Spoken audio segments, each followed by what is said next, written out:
Racing isn't easy, but experiencing it is.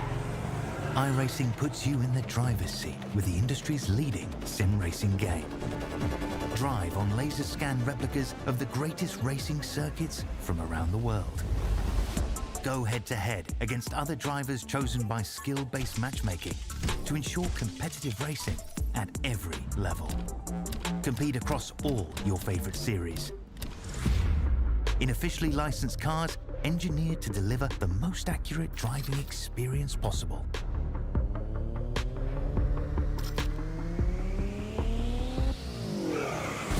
Join a race or host your own with players from across the globe. Race against the computer or in a league with friends. Feel the thrill behind the wheel. Visit iRacing.com.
Good evening, everyone, and welcome to the virtual Dover Motor Speedway here tonight. We're here for race number 6 in the OMSRL Gold Series presented by 4D2 Designs here on V-Speed. Happy for everyone to join us here tonight after an exciting race last week. After just a last lap pass at Chicagoland, we make our way to the great state of Delaware, where all these drivers get to try and take down that monster right there, Miles the Monster, for the Dover 150. I'm your host here tonight, Brad Daniels. Alongside me is Alex Gagnon behind the scenes and going to be talking alongside me. So first off, Alex, how are you feeling going into the second half of the regular season? Man, I mean, it's crazy how quickly we got here, but this is a real turning point here tonight. You know, this 5 races in, tonight makes number 6. There's only 11 races before you hit the crank off, so this is really a pivotal moment here. Obviously, Holden McGill has been off to a fantastic start this season. He looks great through the opening 5. Grant Peterson also with a win to kick off the season. But the points start getting really dicey around that mark, around 10th on back. They take the top 10 for the chase, and this is where things are going to get really interesting, Brad. Right now, granted, you know, half the regular season to go, but 1 point, the gap between being in and being out right now between 10th and 11th. And the first person a point out is at 42, Jeremiah Hobbs. He had an impressive 4th place finish last week, and he's going to have to try to do a little bit more here to get himself into that top 10 after here in Dover tonight. But all things considered, these points aren't going to get any more wide open outside of really just Holden McGill's 52-point lead at this moment, potentially trying to go 5 for 6 here tonight.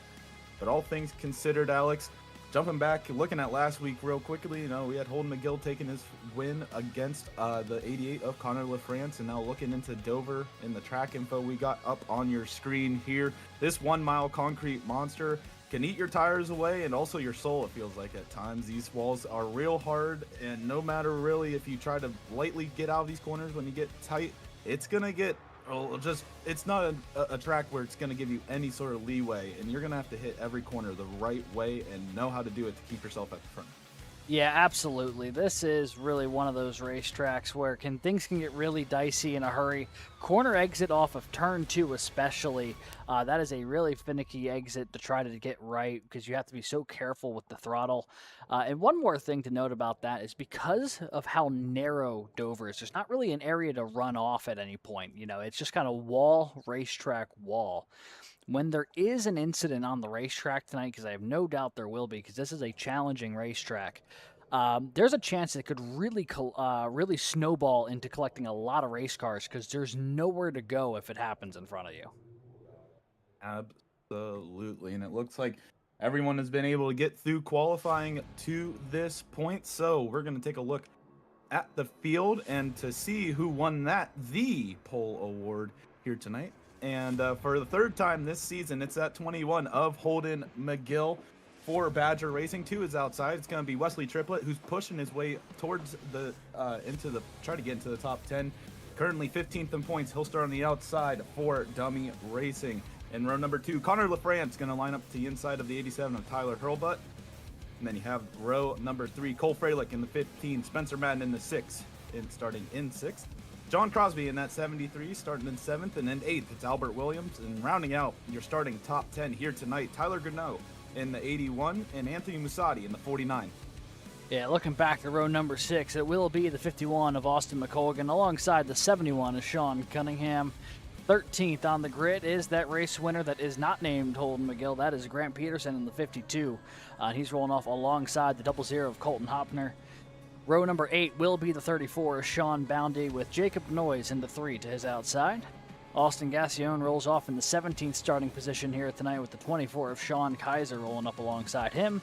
And row number 10 will be the 16 of Ryan Dingler and the 9 of Barrett Morton. 31 cars made their way here to Dover. And row number 11, Adam Harrington in the 4, and 19 of Maxwell Kroll is going to be to his outside. And then running through the rest of your running grid, Jacob Morales, Robert Peterson going to be in row number 12. And then these drivers not putting down a qualifying time, Jeremiah Hobbs, Cameron Emmer in row number 13. Row number 14, Chase Wright, Wesley Peeble starts in 28th and 29th. And then in 30th and 31st, it's the 69 of Brett Rucker and Stefan Purcell in the 57. So as we get all lined up here, everyone coming off pit road, you can see we're going to go green this time by race length, 150 laps, 150 miles here in Dover. Nobody gets a fast repair also to note here this week, but we will still have 3 tire sets and everyone will try to make it to the end here after 150 miles of the concrete monster mile here tonight for the Dover 150. Happy everyone could join us here on VSpeed Speed for another great week here in the OMSRL Gold Series presented by 4D2 Designs. Barney has that glorious green flag in his hand, and Holden McGill will lead this field to the restart zone, and we are green in Dover.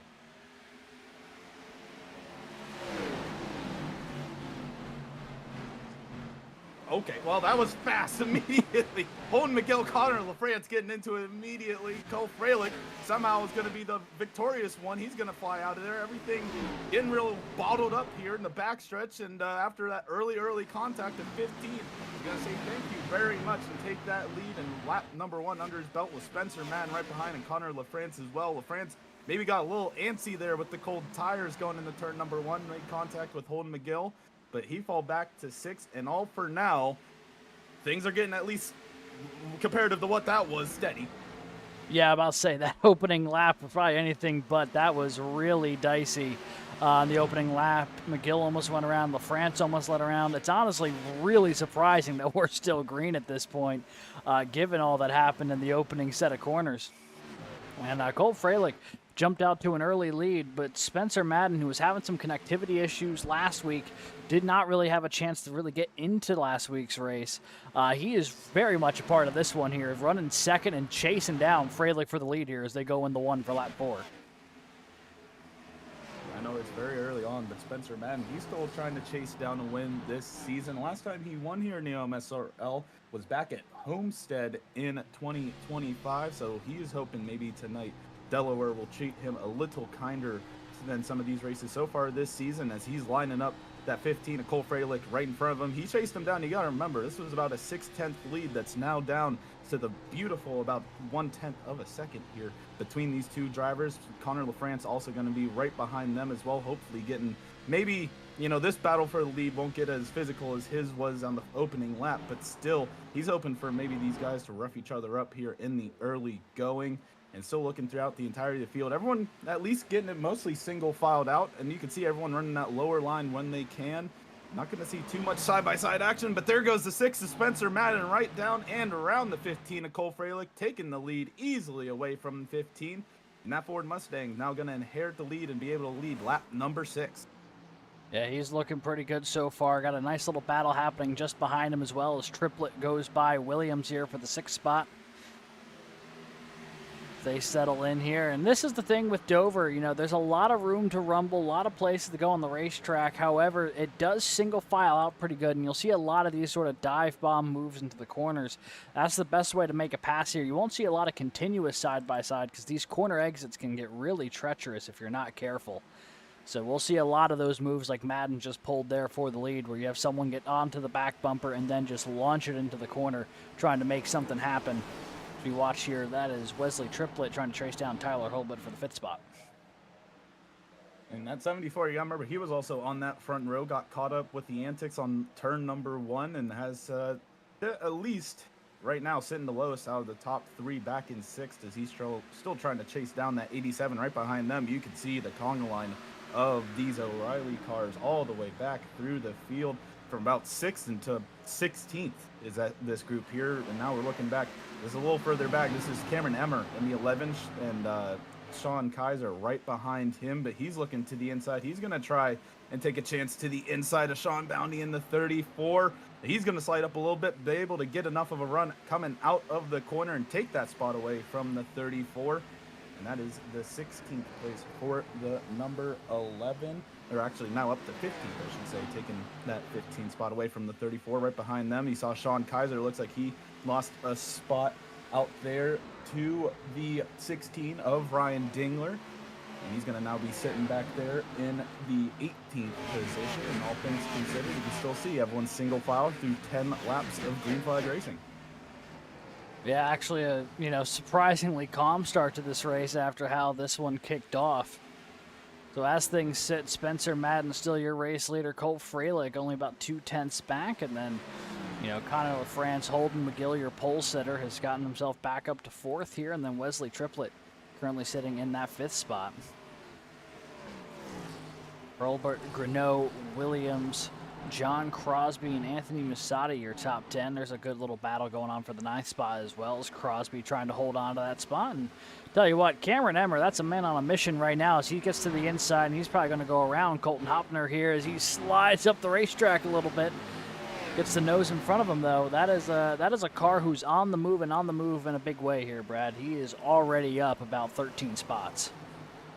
And for Emmer, currently, he's sitting P16 in the standings, so he's going the right direction to try and get some good points out of today. And, I think this track is a good combination of showing the driver's skill along with just overall making sure they've got what they've got whenever the strategy comes up to play. Because if this turns into a long green flag run, these right front tires are going to get more and more sketchy coming out of these corners. And like you said earlier, Alex, turn number 2 might become more and more antic here at the back half of this green flag run. You can even see there Grant Peterson, it's just, you get loose and there's that little hill coming out of these corners that just make that back end might step out, and you have to do a little bit of, catch the car a little bit. You can see, Grant Peterson's not getting too wildly now, but with these tires, with each ticking lap, I would just expect these corners to get a little more sketchy, especially because no one's side by side for now, but battling's going to become way worse. Or I should say, it's got to be way harder to battle here in the later goings of the green flag runs. Yeah, absolutely. That is certainly something that we'll have to keep in mind. We got some battling happening deeper back in the pack here, including Sean Bounty, who was up there in the middle of the teens there a while back. He has fallen off in a big way here. Not entirely sure what's happened to the 34, but he's dropped now down to the 28th position. And meanwhile, we got ourselves a little battle here. Robert Peterson, Jeremiah Hobbs, they're 11th and 12th in the points, but right now on the racetrack battling for 23rd, side by side into turn 3. They've got a little bit of folks behind them as well. And as this was happening, Colt Freilich has just gotten around Spencer Madden on the outside, and he has retaken the lead here on lap 17. Let's see if we can take a look at that pass here. Ooh. And right as you say that, the caution flies. Colt Freilich inherits the lead at the right time. And we got a couple, I think, replays. We'll see what all happened here to bring out the caution. I was going to mention Colt Freilich currently 2nd in points, so if he can get a win, and honestly, really, this field's probably trying to figure out how to get a win away from the 21. It's obviously a big points day as well. It looks like when we jumped away here from the battle with the 42 and 97 coming out of turn number 4. Peterson on the inside, Hobbs on the outside, coming together in the middle of the front stretch. And Hobbs, unable to save it, gets sent right back around and able to lock it down in the middle of the track. And unfortunately for the 42, going to be the first incident of his day. I'll take one more look at it here as they made their way off the corner. And yeah, it looks like that started because Hobbs clipped the wall on the front stretch going in the 1. That car shoots back down the track just a little bit, and Peterson was right there, 42, with a bit of a hard hit into that outside wall. That's a tough one.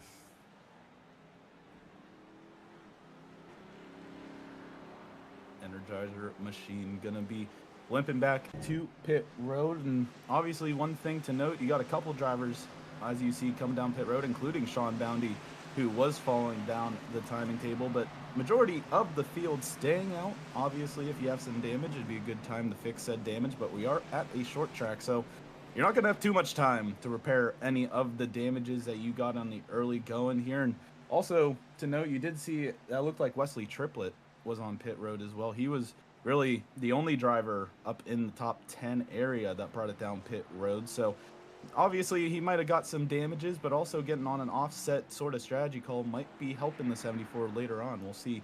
Early goings though, going into lap number 20 here for the Dover 150. And I think right now, Alex, Cole Freilich has looked impressive. Yeah, I mean, you know, capitalized on the fact, the chaos that was the opening lap there, took the lead, lost it to Spencer Madden, but was taking care of his tires enough to drive back past around the 6. That's something that I think a lot of folks are going to have to keep an eye on here as this race progresses, because, you know, to your point, this is not the kindest racetrack when it comes to tires. And there's only 4 sets total here tonight. There's 3 available over the wall, plus the set you start with. So on a 150-lap race, you think, like, all right, you know, you run just a touch under 40 laps on each of them. That's still a decent bit for each of those sets of tires, and that's on a perfect scenario. Most likely you're going to have a set that you're going to have to run a good bit longer than that. So I think the 15 may have some good long-run pace here if the opening 20 was any indication. But now we will see how this goes, especially with the 21 and the 88 now back up kind of stacked to the front. Because we really did not get a chance to see what they could do from the front row too much the first go-around. So maybe this time it'll be a little bit different. Well, it looks like that 15 of Cole Freilich, he's going to be inheriting the outside lane to start and bring this field to the green. Spencer Madden right there in the 6 as well. And then we mentioned Holden McGill, Connor LaFrance right now, trying to see if either of these drivers are going to get as aggressive on this restart as the opening restart. Time will tell. Pace car brings it down pit road. And that 15 and 6 combo will lead these 2 lines all the way around turn number 4 into the restart zone. And we are green here in Dover. Uh-oh. That is not what you want to see on the restart, and we've got ourselves a parking lot going into turn 1. There is quite a few cars caught up in this one. And I believe it started with the 49 of Anthony Massotti. It is just an awkward place for the restart zone at times, and you know, to spin your tires, it's so easy considering being on concrete and just coming out of these corners. We'll take a ride here with the 49, and it looked like Spencer Madden also didn't have the greatest of starts. Cole Freilich jumped out of the box to a big gain. You saw that inside line check up at the 49. He spun the tires up, got sent right around, and then anywhere you look, everyone's getting collected and got some good damages there. The 51 hard hit into the inside wall. 99, the 71, you can see bouncing right back off that inside retaining wall. Sean Cunningham gonna have to bring that car down pit road. And you know, we'll just sit in the middle to see exactly how this monster all ensued. But Colgan getting a hard hit into the inside wall and getting stacked up upon, just kept getting hit and hit and hit. Yeah, he's like about the 4th or 5th car parked there and by the inside retaining wall out of about 8 or 9. Yeah, that was rough, to say the least. We'll take one more look at it here from, you know, another perspective. How about we take a look here with the 73 of Crosby, who was just behind this.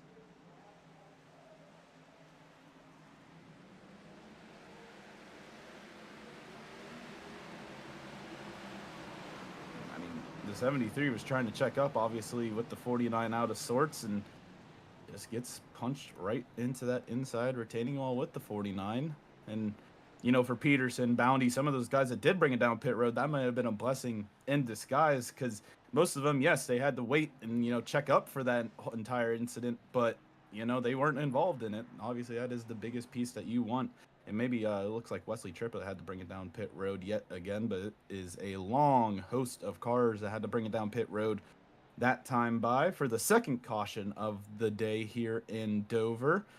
And all things considered, we still have all but 3 cars on the lead lap currently. Jeremiah Hobbs is currently the first car a lap down in P29, so 28 cars on the lead lap as it stands.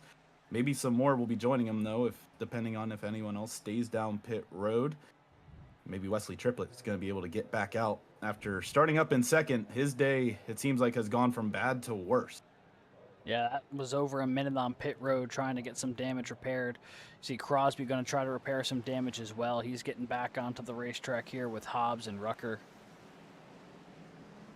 Not too many cars left on pit road at this point outside of about the 51 of McColgan and the 30 of Chase Wright back there on the front side of pit road.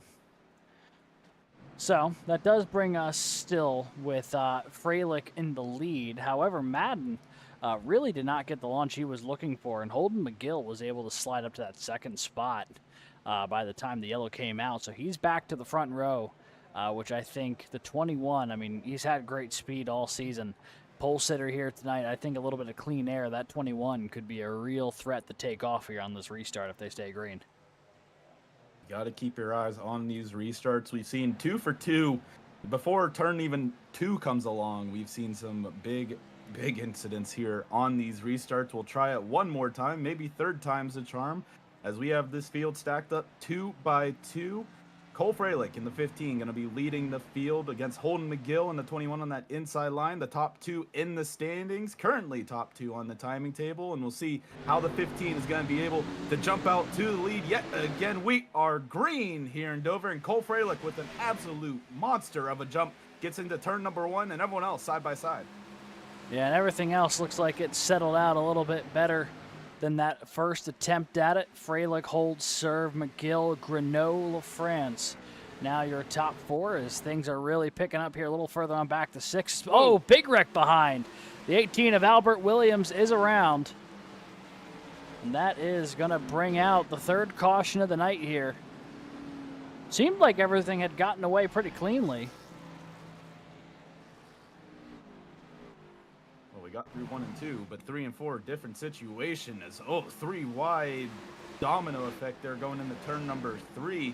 It looked like 2 different stories going on there. We'll take a look back at what happened. Cameron Emmer right there, and also the 18 of not the 18 also right there as well. It looks like Peterson was actually trying to block that bottom lane, got punted into the apron and could not save it, brought it back up into the 18 of Albert Williams. And that's all she wrote. He gets spun right back around. Able to save it, some minor damages, but brings out the third caution of the day. Yeah, it was a bit of a wild incident. Late move down to the bottom, maybe by the 52. Blocks that run from the 18 as he's trying to save it. He has way too much momentum from the push. Can't keep it down on the apron because he just got a whole bunch of extra horsepower there from the 18. And as he comes back up the racetrack, kind of just can openers. The 18 as the 11 of Emmer was to the 18's outside here, and Williams going to get the worst of that one. I mean, Emmer also was having a great day so far. He started back in 26 and was able to power up into the top half of, you know, that top 15 area, but has to bring it down pit road after getting squished, and he's one of those drivers still trying to get into the crank off, and he's going to have to really get some good points here and rebound after that incident. We're still just getting past 27 laps, the first 6th of the race in the books, and it's getting a little antsy here on these restarts. And Alex, you know, Dover isn't going to treat anyone well, but I think eventually everyone might want to try and get a little bit settled here, considering we're on 3 cautions already, and for some of the tracks in the races we are at previous to Dover, we've had some good track record, or at least some good records of just, keeping the caution count low, but it seems like so far in Dover, everyone's getting a little antsy here in the early going. Yeah, I mean, this is a difficult racetrack. I get it. But certainly, I'm sure not the way the drivers wanted to kick this thing off after a clean 20 laps, 3 cautions since about lap 19 or 20 or so. So that's a little rough. But we'll step aside for a super quick commercial break. We'll be back in just a moment.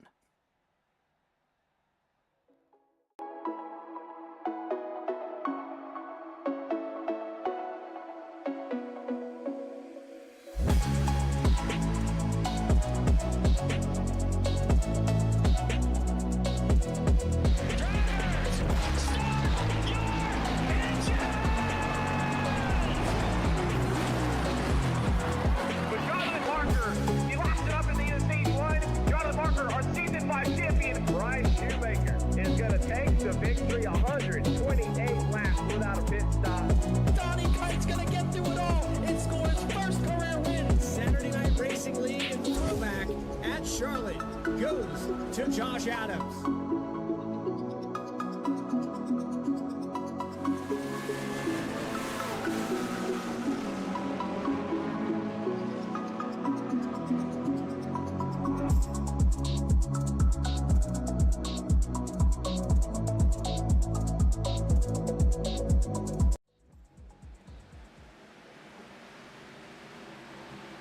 Welcome back to the Dover 150, everyone. Restart is on, and Cole Freilich getting a heck of a jump. And here's the caution right when I came back here. And we're going to take a look back to see further back in the field what brought out caution number 4 here tonight. Looks like Anthony Musati might have got involved in another incident here. John Crosby trying to catch up as well. So we'll take a look back here and see what exactly happened here on the restart. Yeah, so I believe it's something here with the 14 of Peebles and the 19 of Maxwell Kroll. We'll take a look here. It's toward the back of the field. And oh yeah, the 14 of Noise, or the 14 of Peebles and the 3 of Noise get together. And then that spins around a couple cars here on the restart, including the 19 of Kroll.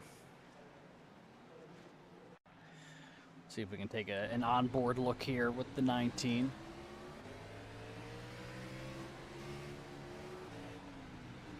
And you could just see everyone. I mean, we talked about it before where these restart zones, it's an awkward place, but just everyone at least trying to keep their eyes forward and at least get a little bit of room in front of the car in front of them, trying to maybe shift around, see if they can get a different view. And all things considered, another time, 2 cars trying to meet up in the same spot on these restarts causes a chain reaction down the front stretch. And, it looked almost very similar to the incident we had on the restart when Musati hit the wall coming down. Watch the 3 here. Coming off of 4, he's just going to clip the exit wall here, and it's going to bump him down the racetrack a little bit just as the 14 comes up, and that's how this all falls apart. Very similar to the incident a couple laps ago on the restart. Yeah, Chase Wright, he got clipped a little bit there, but able to at least, get a little bit of damage repair. Looks like he brought it down pit road. A lot of cars that obviously have been in some early incidents with no fast repair. Everyone's going to have to try and use their time wisely under these cautions, which they're happy about. And maybe the only other car right now in this top 10 that is happy about it is Cole Freilich, as he's been able to get the repetitions of getting these restarts and really nailing them. But right now, everyone else has just been a switching rotunda between all of these different spots, because now Connor LaFrance is going to try and see if he can get that inside line to work coming through the restart zone, as Holden McGill lost out on that second place position to the 88, and Tyler Gurneau has made his way up into that 4th spot. He started in 9th. He's got his way in that 81 DeWalt machine up into the 2nd row now and just running through the rest of this top 10 as it stands. You can see Tyler Hurlbutt, who started up here as well. He's going to be starting off in 5th. Spencer Madden in the 6th, going to be in 6th with Grant Peterson in the 52, and Colton Hoffner in the 00, going to be in the 8th position. Ryan Dingler and Sean Kaiser, both of those drivers going to be rounding out their starting 5 rows here as we're getting into lap number 33 this time by. Happy you all could join us here on V-Speed to take part in race number 6 of the OMSRL Gold Series presented by Ford D2 Designs here at the virtual Dover Motor Speedway. Miles the Monster has not been kind to everyone here really tonight. Everyone's been getting a little squirrely and has to at least get around a little bit of calamity up to this point. But through the first fifth of this race, a lot of these drivers getting the repetitions of at least the restarts down, with Cole Freilich now going to be leading this field. Connor LaFrance, 2 is inside. And everyone else going to try and chase down this 15 as he's trying to get his first win here in the season. So the pace car brings it down pit road. Cole Freilich eyes up that restart zone yet again on the outside line to get a good run coming down the front stretch. And we are green here again in Dover.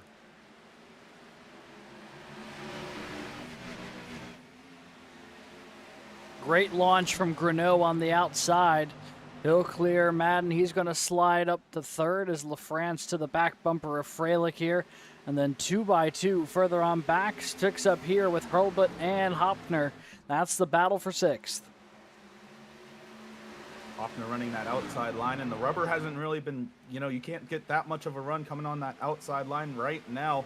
As time goes on, it will get more used, and right now you can see the 15 of Cole Freilich is going to have to use that outside line now. He's going to have the run, and both of them getting a little bit of airtime there coming out of turn number 2. Connor LaFrance, though, going to have to settle back in for second, and Freilich doing a great job defending to the outside line as the rubber starts putting it down to that outside line. I think a lot of drivers might have a better time defending and getting the runs coming out of these corners. And obviously they don't have to battle these crazy race cars at times, as now this battle for third ongoing with Greneau and Madden battling it out. Greneau able to take that third spot away and get onto the podium, take it away from Spencer Madden. But here's that battle for the lead yet again. Connor LaFrance still on the back bumper, that 15. Yeah, he's applying a lot of pressure right now. And I think it may be, not too many concerns about tire conservation, knowing how stop and start this opening run has been. Just trying to go out there before maybe another yellow falls, especially when he's so close. He can just reach out and grab the back bumper of the 15 right now. He just barely has a nose to the inside. It's not enough to really do anything just yet, but it's just enough to put them both in a bit of an awkward spot off of 4. It's a good battle going on here, and it's letting Tyler Greneau work his way into the picture here from third. And the 81, he is really charging up here. He's broken away from those two battling for fourth and going to tag along now. I was going to say, there's one thing to note. We were on the first green flag run of the race, and Cole Freilich did lose the lead to Spencer Madden, who now inherits fourth away from Holden McGill. But you got to also remember, Freilich was able to take back the lead after about 20 or odd so laps on those green flag, on those tires. So nonetheless, I think the 15 might be better at the longer run compared to maybe some of these drivers who are just trying to get around here, as we're looking further back here for the battle for 11th and 9 of Barrett Morton. Going to be trying to hold on against the 74 of Wesley Triplett, and Chase Wright right behind him. Still 2x2 right in front of Triplett. There is now the 9 looking to the inside of Peterson in the 52. That Jimmy John's machine trying to see if he can keep himself going, or keep on going in the 52. I don't know why I just said Jimmy John's there. That is nowhere close to the Jimmy John's logo, but still the 52 keeps on trying to, hold off now the 74 of Wesley Triplett. Jersey Mike's, Jimmy John's, we're all thinking sandwiches right now. And right now the 88's in the middle of the sandwich here between Freilich and Greneau, as the 81 actually clipped the wall there off of turn 2. He's going to scrub a little bit of speed, fall back a tenth or two. However, they have really started to open the gap up from fourth here. You see that's where Spencer Madden is just behind him. Side-by-side battle just behind them. Hurlbut and Sean Kaiser going at it here for the 7th spot. The 24 and the 87 going the battle here. Kaiser on the inside, Hurlbut on the outside. And around goes the 3 of Jacob Noyes, it looks like, in turn number 1. And a couple other drivers, including Adam Harrington as well, looking like he's hurting coming out of turn number 1 and 2. This is what happened. The 4 of Adam Harrington and the 3 of Jacob Noyes, I think, get together here going into turn 1. They're side by side off of 4, and Brad, you can tell us better than anybody. Sometimes side by side on corner entry here at Dover is just as treacherous as corner exit. I mean, that is, they were just running out of room there. Yeah, it was another time where these walls seem very sticky tonight. A little a little glue action, it seems like, because a lot of these drivers are getting up into that wall, and even in these cars, it's just so hard, it seems like, to get away from the wall once it grabs you, and especially here at Dover. This is the, I want to say, probably 4th or 5th time. I don't know if every caution has been due to some sort of wall action, but at least a majority of them has caused a similar situation to occur, as the 4 going to be able to limp it back to pit road.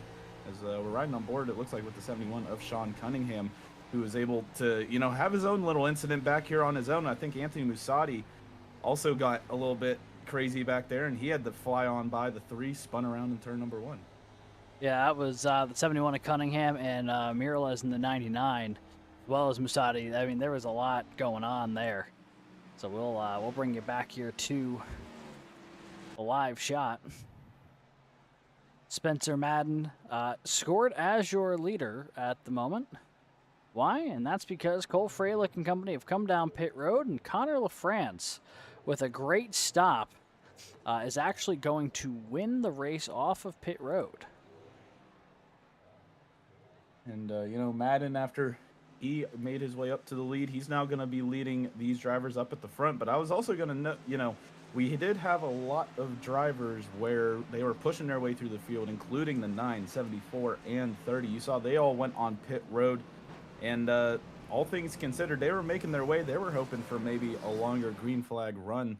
But still, a lot of these drivers, and some staying on pit road longer than others, including the 73 of John Crosby. He's still on the lead lap. Still, we have 27 cars on the lead lap as it stands. It looks like maybe a couple others might be staying on pit road for a prolonged amount of time, including the 4 of Adam Harrington. So now make that 26 cars that are going to be on the lead lap, as they were able to scoot on by and now have to wrap around over here to catch the tail end of the field. But up at the front, a couple of drivers who have not brought it down pit road that we saw before here. Spencer Madden holding the McGill, going to be holding it down here on the front row. Sean Kaiser in the 24, and the 000 of Colton Hoffner going to be in your row number 2. And then some other strategies in play after that, starting out with the 9 of Barrett Morton and the 97 of Robert Peterson. So a lot of different strategies going on here early on in the race by the virtue of the cautions happening so far. It is going to be very interesting to see if eventually we get a long green flag run, how these drivers will react. But for now, all eyes are on that 6 machine of Spencer Madden. He's going to bring this field back to the restart zone with the 21 of Holden McGill on his inside, and see if the 6 going to be able to get a good jump coming into the restart zone. And we are green yet again here in Dover. Yeah, good launch there from Madden. McGill are going to hold on to second as they make their way into the corner. And then Business is going to pick up from there behind him, coming off of turn 2. 2, almost 3 wide in some cases through this field. Dover ain't that wide, I can tell you that much. It might feel like you can go 3 wide, but it's going to get real tight real quickly if you're going to try and make those type of moves happen. As we look back to those drivers that brought it down pit road, Cole Freilich and Connor LaFrance, all of them trying to find what lines are going to work here, including the 9 of Barrett Morton there. It looks like he slipped back all the way back here with Sean Boundy and everyone else that, into the back half of this top 10, as the caution has come out yet again. A big crash down the backstretch. It looks like the 2 of Austin Gassione might be the biggest hitter here. Yeah, so it looks like he's got that car rolling, but definitely some rear end damage here to the 2.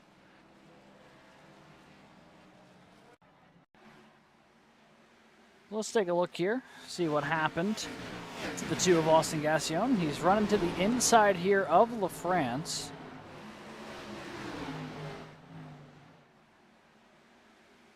Oh, and he may have had just a touch of help there from the 87 off the corner. And then Grant Peterson goes for a wild ride just in front of him. See if we'll take one more look here with the 2. See exactly how he got caught up in this. Yeah, looks like just a little bit of a pinball situation coming off the corner. Around he goes, and then a big spin for the 52 there, Brad. Say Ryan Dingler and the 52 of Grant Peterson getting together. Also, they both are going to have required repairs here, and that's pretty much going to end their nights from a competitive standpoint. Going to have to bring it down pit road for a long, long time after receiving the meatball flag because of these hits right here. And honestly, I think it was just two cars both trying to avoid the incident and hard into the walls, really, on both sides of the track down that backstretch. And now you can see also Ryan Dingler having smoke coming out of the back end of that 16. And for the 52, also going to be a hard hit. He already got his required repairs done. It looks like the required repair flag has gone away from his pit box, but he's still going to have to hold it down at pit road with a couple others here in the early going here tonight with Jeremiah Hobbs. It looks like he is going to be the last one bringing it out of pit road. Everyone else going to be staying stationary for now. They continue to work on the 18 of Williams and the 73 of Crosby. They've been trying to stay on the lead lap and undo some of this optional damage that they've had, or optional repairs they've had to fix. For the better part of every time there's been a caution here tonight, and it continues to give them a chance to stay in the hunt here, because they will peel off pit road here in just a moment whenever the pace car comes back around down the front straightaway. See the pace car now hitting the start-finish line, and that'll be the cue for the 18 and the 73 to get moving here, I have no doubt, in just a moment. There's the 18, and there goes the 73. You might as well been their crew chief. They both moved instantaneously to keep themselves on the lead lap, and everyone's going to get double-filed yet again. And I'm surprised how close, I feel like that's super close that pit road would be probably closing by the time that pit or the pace car would get to that line. But everyone still legally able to get back on the track here and take as much time as they needed to repair what they could. Again, without the fast repair, it seems like it's been a big factor for a lot of these drivers here tonight. So again, up at the front, the 6 of Spencer Madden going to be seeing if he can use that outside line again against the 21 of Holden McGill. And then Sean Kaiser, Colton Hoffner, Robert Peterson, and Wesley Triplett going to be the front 3 rows for this restart here. And that outside lane, at least from the leader's perspective, has been great. But for others, trying to keep themselves out of the wall here might be the biggest obstacle on these restarts. So the pace car bring it down pit road yet again. And the 6 of Spencer Madden going to lead us out of the 6th caution. And we are green here again in Dover. Oh, Miralez sliding a little bit back there, but it looks like he's going to keep it together. Just down on the apron, trying to stay out the way. Meanwhile, battles picking up across the field here. Kaiser and Freilich getting into it a little bit into the corner. And I think the 24 might have got a little crazy there. Caution is out. And for Freilich, he's already back up 6th. Triplet up to 4th. But the yellow does fly yet again. Caution number 7. So we'll take a look back to see exactly what happened here. And that was 3 wide up there with Cole Freilich. I can understand what happened in front of them as Sean Kaiser and Freilich got together. But behind them, hard hit into the inside wall, I believe. Yeah, it was the 71 of Cunningham. Here's the look at it.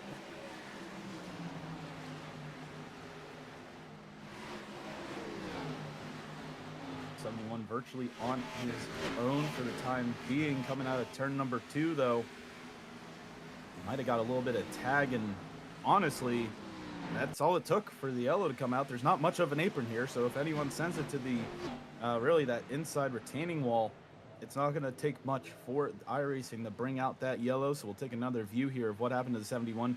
Looked like Renault maybe, he was battling against the 34, was looking to the inside, didn't get the clear call. The 71 of Cunningham was looking to the inside. He ends up as just being really the virtue of just being in the wrong place at the wrong time, sent into that inside wall. Not going to be required to come down pit road, but I can bet you a good bit of money he's going to bring it down just like he is right there and get some of those damages repaired. Yeah, and that's been the name of the game, is just trying to stay in the hunt here tonight, as there's a lot of cars that are looking pretty beat up here on pit road right about now. And the other thing we haven't talked a ton about tonight is the fact that the stage tonight is scheduled for lap 60.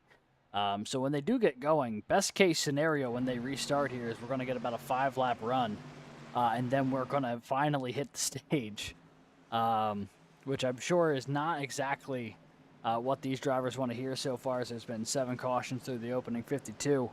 But it's been one of those nights where Dover it gets the best of you sometimes. The restarts here especially are very tricky because you end up restarting on a slick racetrack on the banking. If you're not on your target, you end up going up through the marbles. It can be really messy, and we've seen that happen a couple times here tonight. And it's just been it's been a bit of a battle for these guys. Really, I think everyone that practiced throughout the week for this race would have expected there to be some cautions. And granted, the stage break is coming up here, and the pace lights are going to go out here, so it's going to be 1 to green. But Spencer Madden, he has been at least loving all the cautions. He hasn't had to bring it down pit road because of it. He hasn't had to give up any sort of track position either. That 6 has stayed up in the top 5 for the entirety of the race, and I bet he's going to be one of those drivers bringing down pit road at the stage break, but he's going to have to hold off a 21 in Holden McGill, who's trying to go 5 for 6 so far this season. It's hard to keep that 21 in your rear view mirror. There's a lot of drivers behind them, including the 00 of Colton Hoffner, Wesley Triplett, Sean Kaiser, and Cole Freilich, all on fresher tires and all looking to try and take away the lead from the 6 of Spencer Madden. So you can see a lot of the field trying to catch back up to the pack here as we are going to go back to race. Actually, I think they're extending the caution period here by 1 lap. I think everyone's trying to catch up, so we have 1 more lap here before they go green.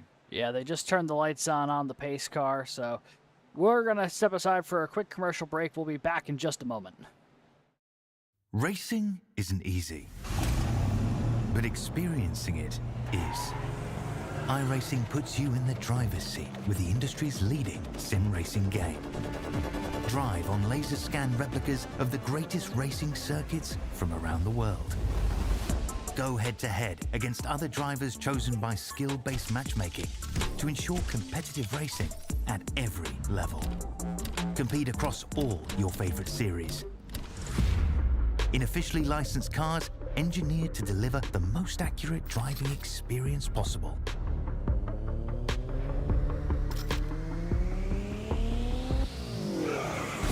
Join a race or host your own with players from across the globe.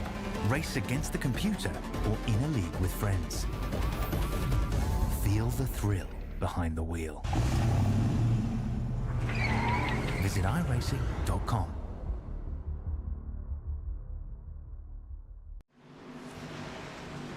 Welcome back to the Dover 150, everyone. And this time the field is going to be stacked up 2 by 2, ready to take the green. Spencer Madden, Holden McGill going to be taking that front row yet again to try to hold off a lot of these hungry drivers on fresher tires. The 6 of Spencer Madden into the restart zone. Gets a decent jump at the 21. Holden McGill tries to see if he can get alongside the 6 going into turn number 1. He's going to shut the door real quickly, though. 3 wide further back in the field. Tyler Hurlbutt in the 87 right above the 97 of Peterson. Connor Franson, it looks like Freilich trying to make some moves early. Yeah, him and the 87 both making some big moves on the restart. Here comes Wesley Triplett to the outside now of Holden McGill. He's on some fresher tires, and now Freilich gonna do the same. Thought about making it 3 wide, thought against it. They're chasing Spencer Madden, though. Only a couple laps to go to sort this one out for the stage win, and here comes Triplett to the outside.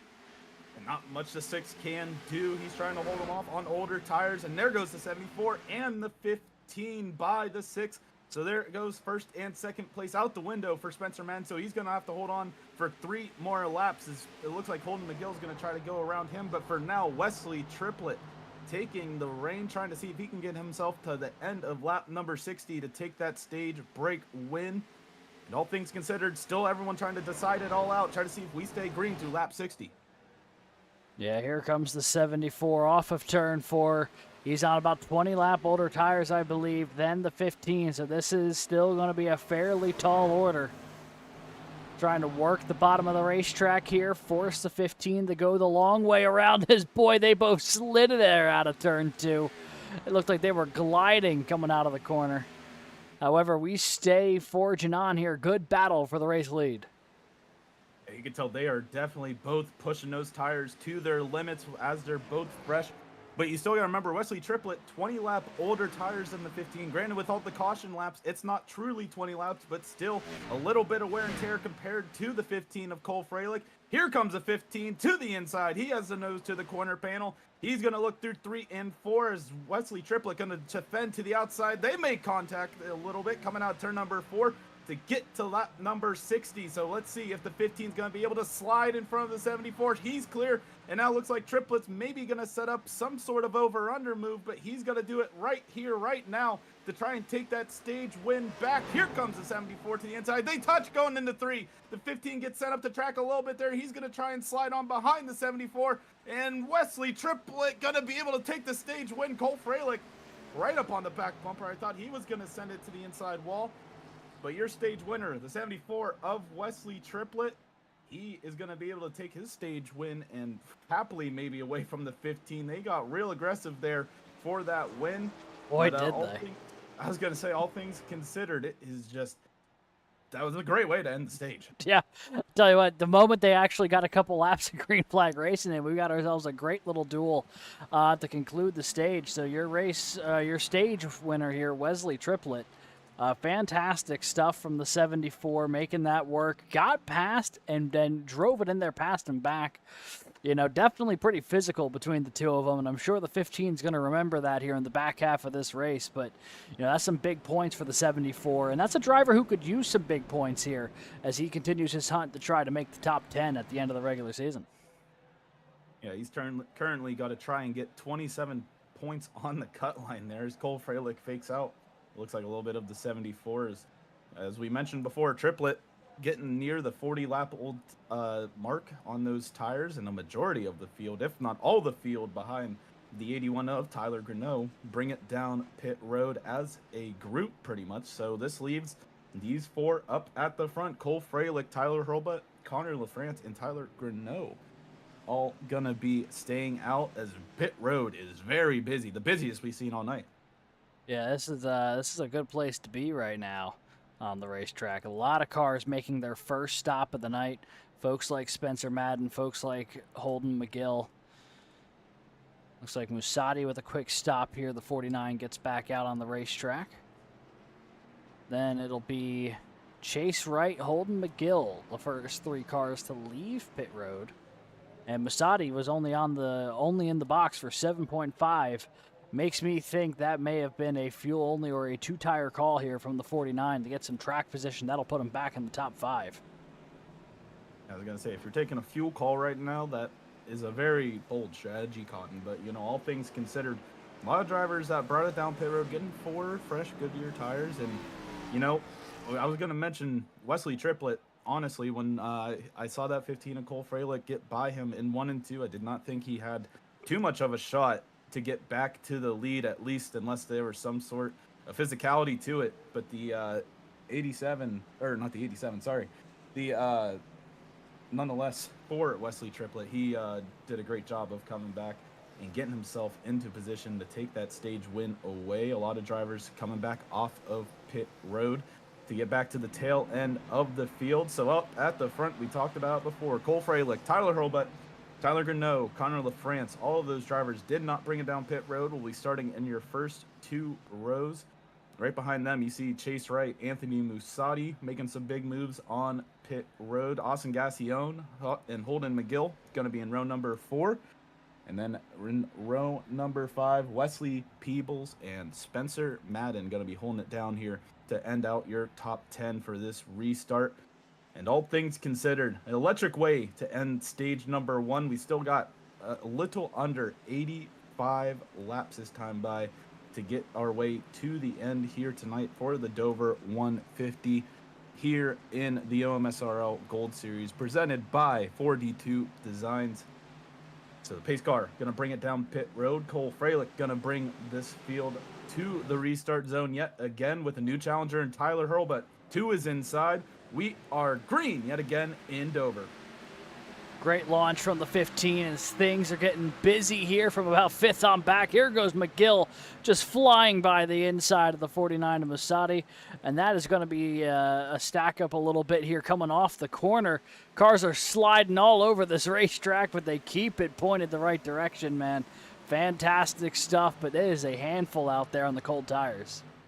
I was going to say, now you got everyone on these frigid tires, and it is showing effectively. Unless you're the 30 of Chase Wright, he's looking to the outside of Connor LaFrance. He's on those fresh tires and trying to make them work, as that 30 is wrapping that outside lane, getting real close into the wall a little bit there to get around the 81 of Tyler Greneau, but made it a 2-for-1 special through turns 1 and 2. Now he's going to try and track down these leaders, as he's trying to maybe put as many cars between him and some of these other drivers on fresh tires, including Holden McGill. Right there, you can see he's looking to the inside of Connor LaFrance and trying to see if maybe he can also get around the 81 in due time. But it looks like for now, he's going to have to stay side by side with LaFrance. LaFrance chopping the nose there, defending to the inside line. Going to make the 21 back off, and now looking to the inside of the 81 of Greneau. He's going to have to try and settle to that outside line, door to door, nose to nose, going into turn number 1. Yeah, the 88 and the 21 had a fantastic duel at the end of last week's race at Chicagoland, and, you know, it may not be for the lead right now, but they're doing a fantastic repeat of that battle right now for about the 4th spot on the racetrack, as now they both have cleared the 81. Meanwhile, up for second, Chase Wright going to slide on by Tyler Hurlbut. That 30, man on a mission right now, started 28th on the racetrack. He's up the second. Only one car stands between him and the lead right now, and that is the 15 of Cole Freilich, who's been on the point more than anybody else here tonight. He has led 38 of the opening 69 laps. And Chase Wright, someone we also haven't talked about too much so far this season.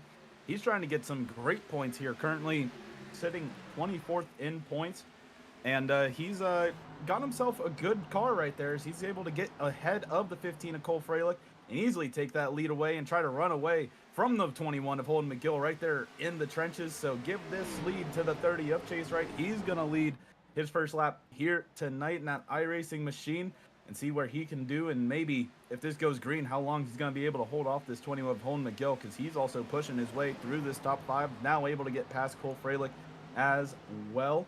And all of this being said and done, the top 2 now on those freshest tires, they're all trying to see if they can pull away with these set of 4 drivers, all just trying to make them last and maybe get an alternative strategy call. Connor LaFrance, Spencer Madden battling it out for 5th. Yeah, good duel going on here. LaFrance continues to try to work the outside. We've seen the 88 more willing to go high, I think, than a lot of other cars on the racetrack to this point in time. It hasn't quite worked out for him yet, but he's starting to put in the work to rubber in that line a little bit and make it an option as this race continues. Now the 87 going to get shuffled up to that high side, going to let the 6 on by. The 88 might be able to squeeze through as well. So now the 88, 87, and 81 run 5th, 6th, and 7th on the racetrack. Greneau trying to track down Hurlbut, who's trying to track down LaFrance now, who holds on to that spot. Got a good little battle just behind them, though, at the back end of the top 10. This is Barrett Morton and Wesley Peebles trying to battle for the last spot in that group. You can add Sean Kaiser to the mix as well. Everyone wrapping that inside line. Still Greneau into the wall. Hurlbut as well. Hobbs into the inside wall. Another parking lot going into turn number 1. The 9 sent around of Barrett Morton. The pace car is going to have to do some more work here as we get to the halfway mark. As some fast cars, all included in that one. I think Colin Hoffner just appeared out of that with some damage as well. Take a look back to see how this all started, I think, between the 2 tires. Yeah, we'll take a look here. This is Tyler Greneau and Tyler Hurlbut, the 81 and the 87. And, I wonder if the connection issues had something to do with it. No, just some serious net code. Brad, were you able to see that looked to be at least a foot gap between the 2?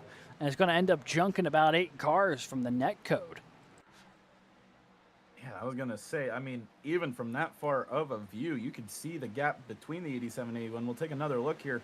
Coming out of 4, I mean, there's no contact there, at least between the 2 cars in our sense, using our eyes, but a little bit of net code there, junking a lot of cars here that were having some good nights. And, I mean, the blinking out by the 81 definitely didn't help the situation, but still, we're going to ride on board with a 00 of Colton Hoffner as he watches this all unfold in front of him. Nails the 81 hard and sends him down in a crunch front end for the 00.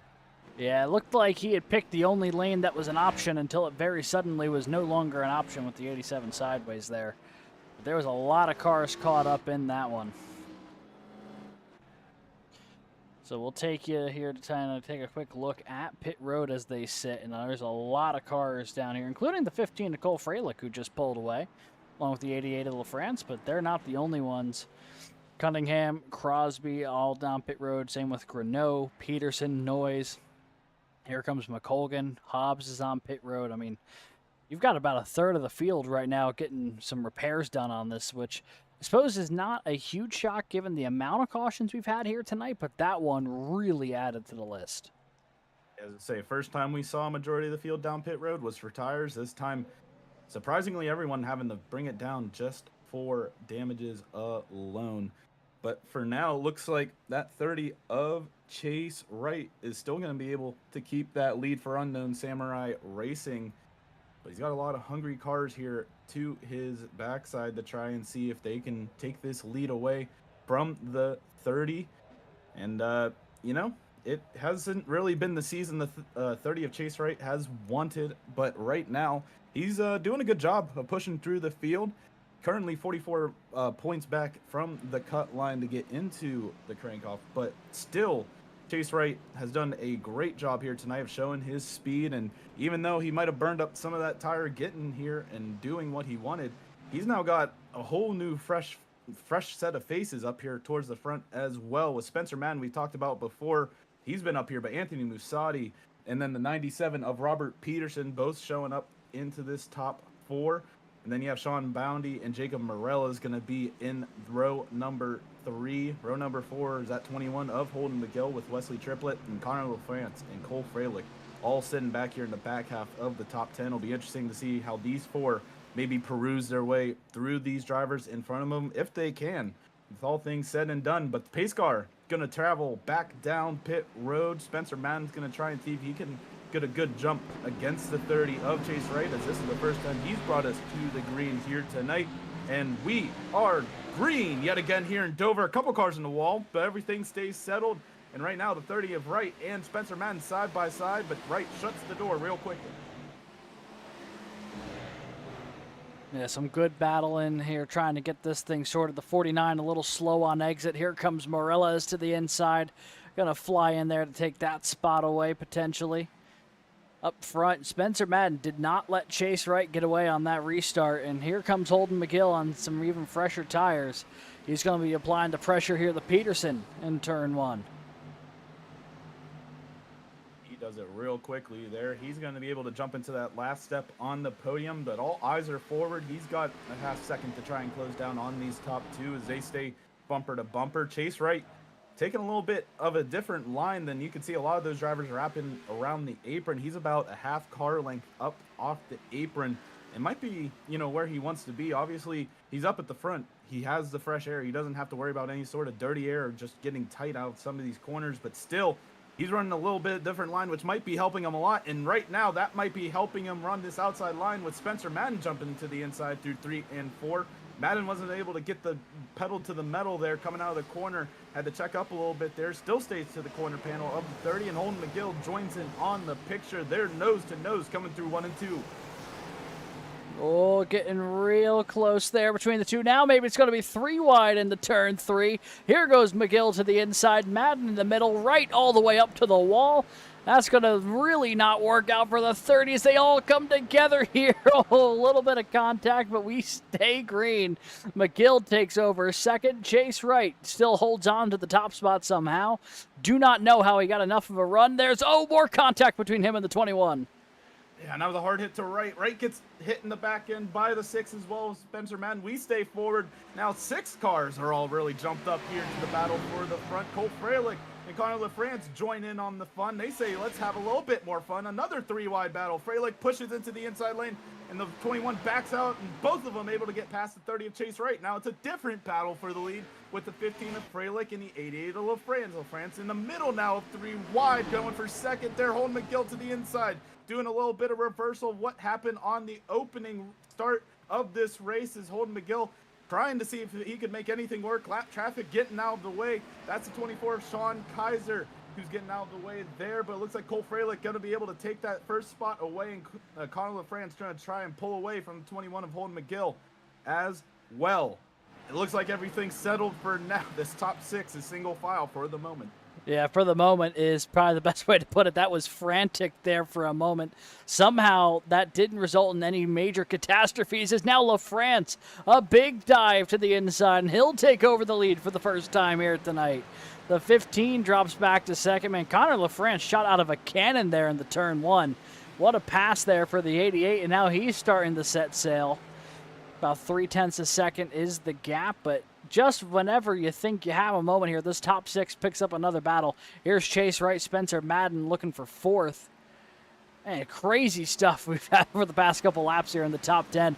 Now here comes Cunningham and Boundy battling for 8th. You remember also, like, these cars, considering Boundy and Cunningham, both of them were involved in incidents earlier, and both of them have now made their way into the top 10. So props to a lot of these drivers able to bounce back.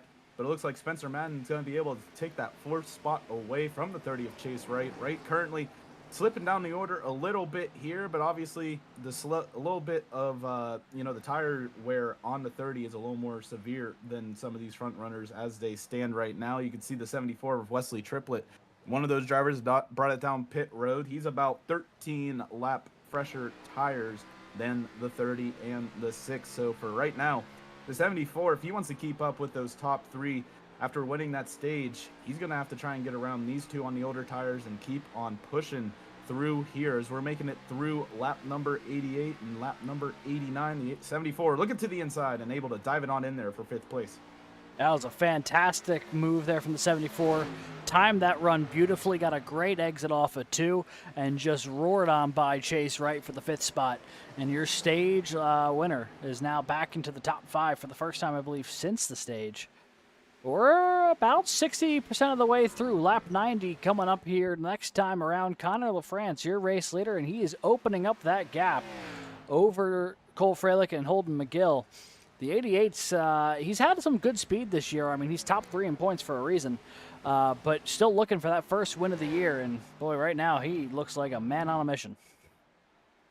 He is definitely putting some solid laps down as he's a second ahead of Cole Freilich and 2.5 seconds to the rest of the field. So Connor LaFrance doing some great driving right now, but we'll see how his tires fend here in the later stages of this run. The battle for 4th ongoing here. Wesley Triplett, we saw, was able to get past the 30. He's now trying to see if he can get to the inside of Spencer Madden.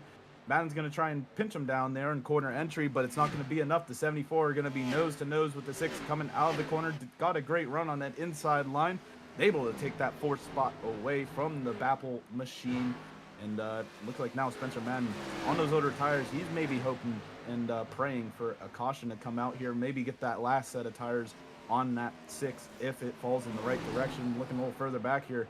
Falling down the running order, Chase Wright, he's lost a spot to the 97 of Robert Peterson, and there goes the 71 of Sean Cunningham. Looking to the outside, he was able to get past the 30, and now Sean Boundy is going to see if he can get that 34 around the 30. Yeah, 30 of Chase Wright starting to slip back the wrong way a little bit here. The handling on that car not the same as it was on the runs prior. And he's starting to feel the effects of that a little bit. He's also feeling the effects that a lot of the cars ahead of him are on a bit of fresher tires. A lot of these folks in front of him have been on these tires now for 17 laps. He's been on his for 30, which definitely plays a factor as well, as you now see Boundy to the inside. He's looking to take that spot, and Will coming off of turn 4. And now Chase Wright going to have to settle back. He has 3 seconds back to the 57 of Stefan Purcell, who also, he started back in 29th and currently sitting in 10th. So the 57 doing a good job of getting his way into where he currently stands. Looking a little further back here. This is the battle between Wesley Peebles, Austin McColgan, Albert Williams for 13th, or 14th, or yeah, 14th here, with the 51, 14, 18, all battling it out through 3 and 4. They're in their own little blanket here, coming through 3 and 4 is, you see, you know, everything kind of settled out for now. These drivers are really all strung out throughout this track. You look at the track map, there is a lot going on throughout the entirety of the track, and we still have 20 cars on the lead lap. Tyler Gurneau, Cameron Emmer, and Austin Gassion, though both, all of them, I should say, right now, potentially going to go a lap down if all things stay green. But up at the front, Connor LaFrance Still at least a second ahead of the 15 of Cole Freilich, but Freilich is reeling in the 88, and that Bass Pro Shop machine still has shown the speed he's wanted, but with the lap traffic, along with just obviously maybe burning up a little bit of that stuff to pull away, these two definitely in their own little area code, but still not able to get away from each other. Yeah, and we talked earlier at the very start of this race, that opening 20 laps, the 15 lost the lead to the 6 of Spencer Madden and then went back and took it. And we were speculating that the 15 might have a bit more long run pace than some of the other cars in the field, and then we really haven't had a long run since then. And 20 laps isn't even all that long a run, but it was long enough to get a sense of that car may have some good tire wear. And, we're working through lap traffic a little bit, which certainly is part of it, but Cole Freilich continues to cut that deficit down, and part of me wonders if the 15 has something here on the longer run. That was a whale of an effort there to try to clear the 11 of Cameron Emmer. And that did cost him about 0.2 of a second, and it took him several laps to cut down 0.2, and he lost that and then some there in that last go-around, so can't imagine the 15's super thrilled about that, but the hunt continues here, 0.9 down with just over 50 laps to go. Connor LaFrance it's been not a long time coming, I should say, for him trying to get a win here in the OMSRL league. But, all things considered, he's been a lot of second place finishes. He had a double, or at least back-to-back victories in January earlier this year at Bristol and Las Vegas. But since then, he's been in the runner-up 5 different times, including last week. So I think that 88 is more than due to try and get a win. It's just, when will it be? And right now, Cole Freilich's not making it easy on the 88. But we look at this battle back here for 5th with Spencer Madden defending to the outside of 97, Grant Peterson. Here comes Sean Cunningham in a hurry as well. He's going to try and join in on the battle. And Tyler Garneau, it looks like the 81 going to be able to get out of the way. And you can tell, obviously, the 81 also has seen better days, as he's just limping it and trying to get to the end of this race. But he's still currently, we got a lot of action still going on here with the 97 of Peterson and the 71 of Cunningham. This looks like they were trying to get into a little bit of a battle there. Sean Cunningham, though, backed out of it, and it looks like he's going to have to settle in for this little 3-horse race for 5th. Yeah, it's a good battle going on here, and it's been a good rally of a day here for the 97 of Robert Peterson. Started 24th. He's now worked his way up to the 6th spot. Spencer Madden, after a rough week last week, has really rebounded in a big way. He's also now catching Wesley Tripley, who's running in that 4th spot. So we're about to have 4th through 7th all now kind of finding each other on the racetrack here, leading to some interesting battles. Also got an interesting battle just a little further back here. Stefan Purcell, Anthony Musatti. This is the last spot in the top 10 that's up for grabs. Running for 10th. 49 running 11th right now. Stefan Purcell in that 57 running in the 10th spot. And Musatti here going to maybe look to the inside in turn 3. Does he have the ability to get enough power down the slide up in front of him? Looks like he will. Does the 57 fight back in the 1? A little easier said than done. So it looks like now the 49 takes over the 10th spot temporarily. And the 49 started in 10th, now made his way back to 10th. They're both going to try and track down Chase Wright as well. As we're taking a little look to the battle for 16th here, as looks like Peebles is trying to see if he can keep that 14 machine in front of the 19 right now of Maxwell Kroll. And it looks like Kroll going to try and wrap that bottom side. Both of these cars have been in some accidents earlier in the race, and still have been at least picking and choosing their battles, and obviously keeping it in the right direction. Still having some fresh liveries to say, as the 19 of Kroll is going to still try and see if he can keep himself on the back bumper of the 14, because they are currently now the last 2 cars on the lead lap, because there's that 88 of Connor LaFrance tracking down this field in a hurry. He's going to be leading that number 22 of Tadite, but for now the 88 has seemed like the cart to beat, at least on this stint. Yeah, he's been pretty fast. There's no doubt about it. And you still have Kroll and Peebles up there just ahead of him. Those 2 cars not only battling for position, but trying to stay on the lead lap here as the 88 continues to close in, only about a second back at this point from those 2. And this little battle going on here for about 5th through 7th is still very much kind of around. It's Cunningham trying to close in on Spencer Madden. You also got Stephen Purcell and John Crosby. What a night it's been for the 73. Basically, anytime there's been a caution, he has spent the full amount of time and then some trying to repair damage on that race car. And now he's only a spot outside of the top 10. It's been a gritty effort so far tonight for that 73 team. And that is what you need to do sometimes in races like this. And even looking further up here, there's still a lot of cars up here that were in incidents. And, you know, at this point in the race, he got past 2/3 of the race, and this is the final sprint. So we'll see. Maybe a lot of drivers try to push as much as they can to get out of these, what they have under their discretion. But, you know, for some drivers like Chase Wright, or maybe even the 6 of Spencer Madden, they might be hoping for a caution here sooner than later, just because, you know, obviously those tires aren't going to last them forever.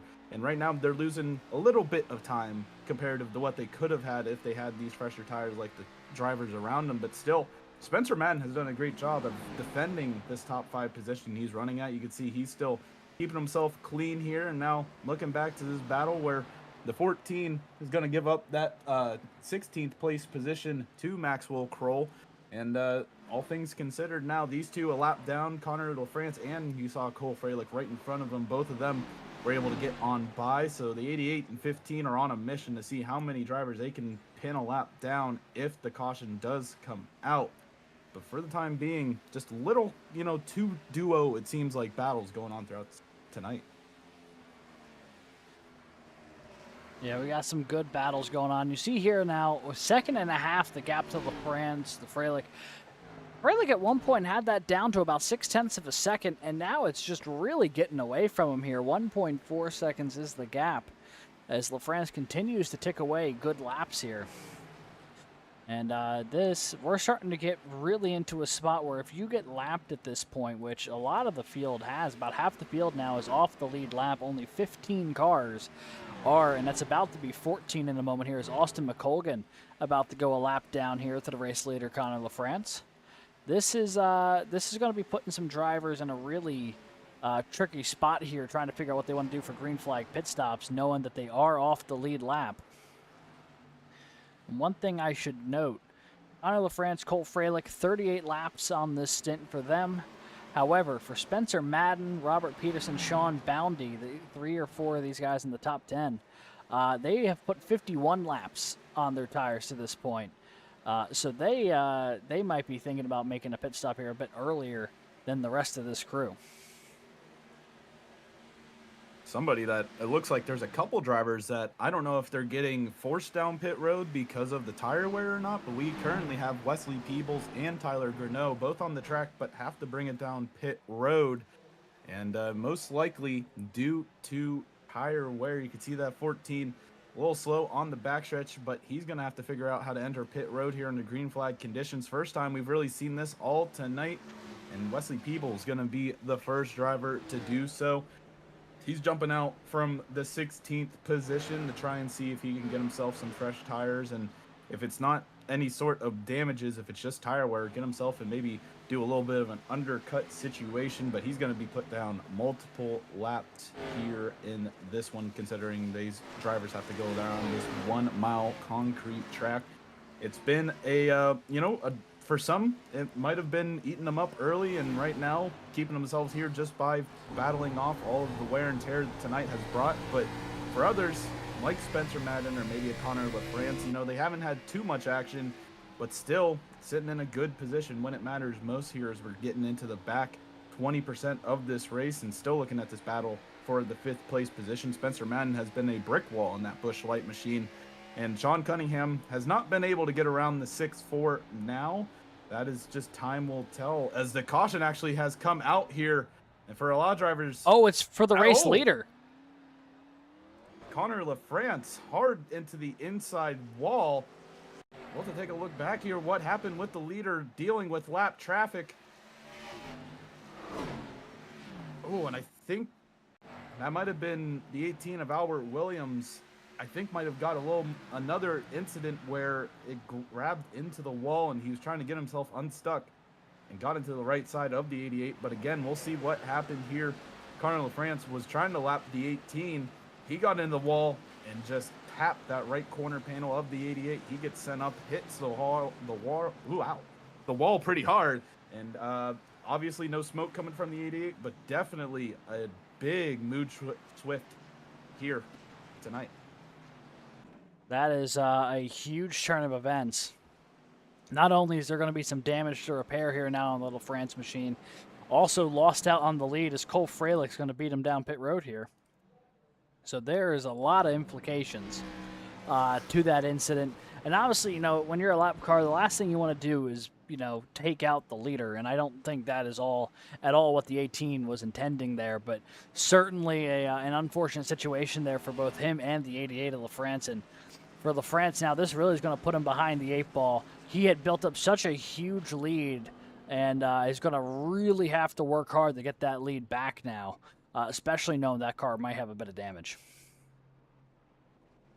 And for everyone, this is obviously their last time on pit road, or at least voluntarily their last time on pit road. Is Freilich going to be able to jump out here in front of LaFrance? It doesn't look like LaFrance was going to repair any of those damages. The 21 of Holden McGill, then Wesley Triplett, Spencer Madden able to get out into that top 5. And you can see the rest of this field pushing on through the pit road exit.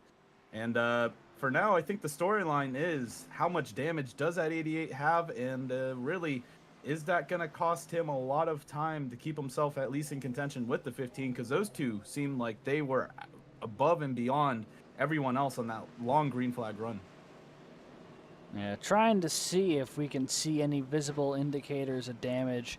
If there is anything, though, it would probably be the right front, which we don't particularly have the best angle for yet. We might catch it here coming down the front stretch. As you see a lot of cars taking the wave around here, getting back around the pace car. It looks like there is a bit of right front damage here to the 88. You see that right front fender just cut in a little bit. And don't know how much of a real difference that's going to make to the car's handling. But any sort of damage is noteworthy when you are in a battle for the race lead. Because typically any sort of damage, especially around a tire, could not only affect the handling of the race car, may also affect the tire life, which with 30 laps to go in this one is plenty enough time for tire life to be a factor. Yeah, and you know, that is the one tire on this car. You do not want any sort of extra wear if you can help. Certainly not. Yeah, right sides here at Dover certainly can get chewed up if you're not careful. Well, all things considered, the front row being the two fastest drivers on that last green flag run, Cole Freilich and Connor LaFrance going to bring this field back to green, but familiar territory again with Cole Freilich going to be leading the field from the outside line. Barney has green flag in hand, and we are back to green flag running here in Dover. LaFrance lost out immediately to Wesley Triplett, who followed Freilich through for the top 2 spots. More battling going on here as the 88 trying to hold off Holden McGill. Big slide for a block there. And they'll all single file out here in a hurry, but they're all going to be chasing the 15 of Cole Freilich. Leader early on in this one, has been running in that top 5 basically ever since. But he is going to be battling with that 74 who beat him for the stage win. It's the only couple of laps he's led today. You know he's going to be hungry to try to get back up there and take the race win in addition to the stage win. Oh, hard hit into the back wall, or on the back stretch into the inside wall. You can see everyone checking up here with Barrett Morton. Ooh, getting a little bit of tag by Jacob Noyes there, but still able to keep it out there. Looks like, oh, that's the 14 getting a hard hit into the inside wall. And we'll take a look back here. Oh, Tyler Grinnell getting into the 14, and both of them getting sent in hard hits into the walls. Let's take a look here, see what happened to Wesley Peebles and Tyler Grinnell. The 81, you can see definitely with some notable damage. 14 comes up on him, and I think just kind of gets into him a little bit. A little tough to tell from that angle. Man, Chase Wright. Well, we got to catch the onboard here with the 30. That must have been a scary feeling right there for the 30. It looked like he was going through some trials here, because right there also it looked like, I think Grant Peterson, maybe, or somebody back there got together just before this, and then whoa, split the gap there. big lift, just barely found the gap. And let's see what you're talking about here with Peterson.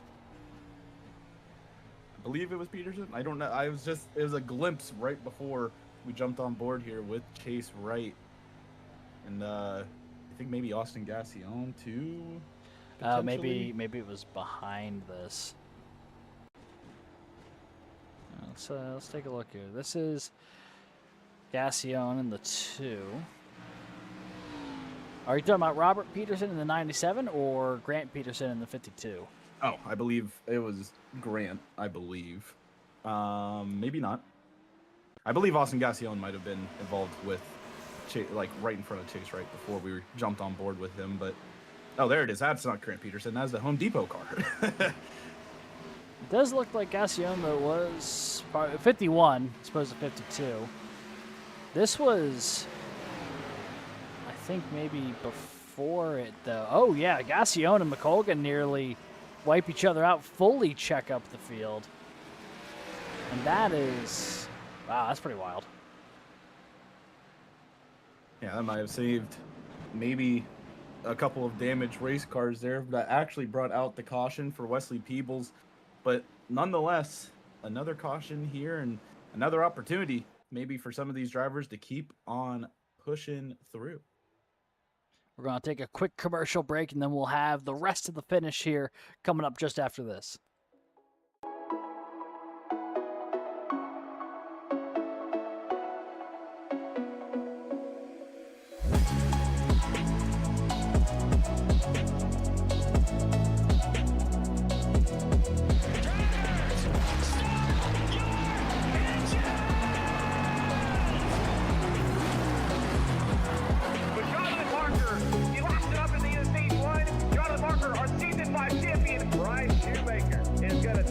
Victory 128 laps without a pit stop. Donnie Kite's gonna get through it all and score his first career win. Saturday Night Racing League and throwback at Charlotte goes to Josh Adams.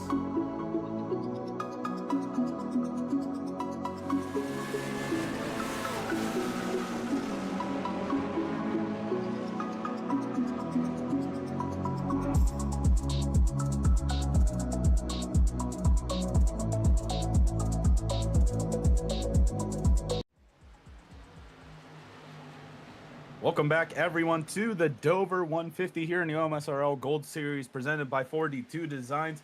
And the restart is on, and Holden McGill side by side with Wesley Triplett as Cole Fralick pushing out to a handy lead right now. But it looks like the 21 is going to try and track down that 15 real quickly if he can, if the 74 would give him the space. And it looks like for now the 21 is going to close the door, and the 74 actually gets shifted up the track. I don't know if he was expecting that call there, but still.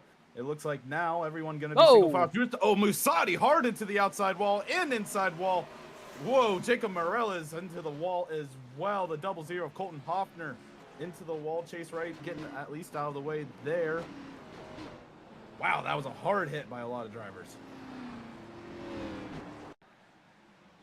Yeah, starts there, hard hit with Musati, and then the 99 almost gets airborne a couple times. Hoffner's back wheels pop up off the ground. Holy moly.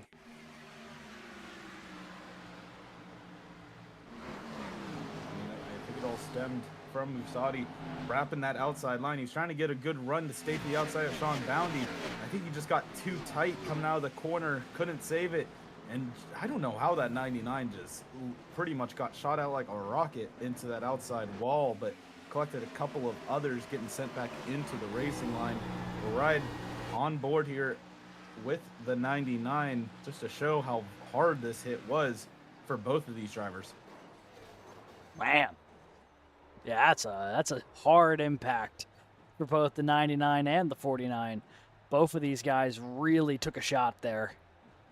And yeah, that might be a night ender for both of them.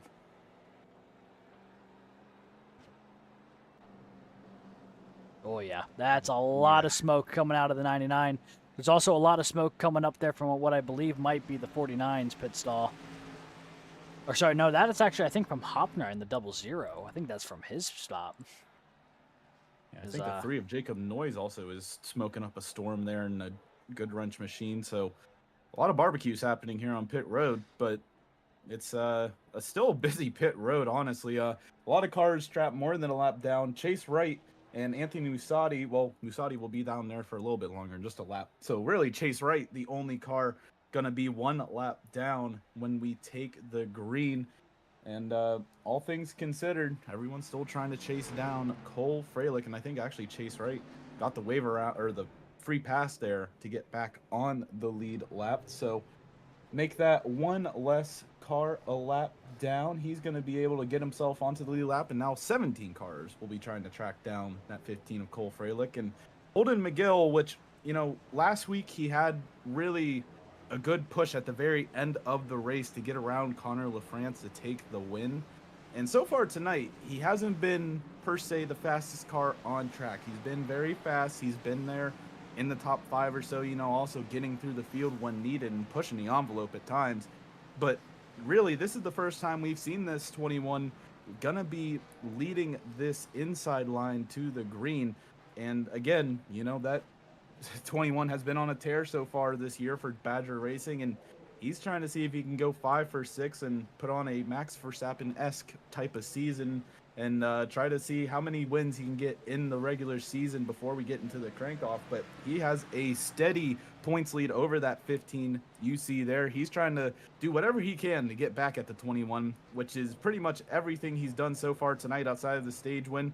But for now, Freilich going to be leading this field, and yet again, going to be giving at least everyone a chance to see if he can get around this 15, with Connor LaFrance going to be right behind him. We'll see if the 88 is going to be able to pounce on the situation to get by the 21 on this restart.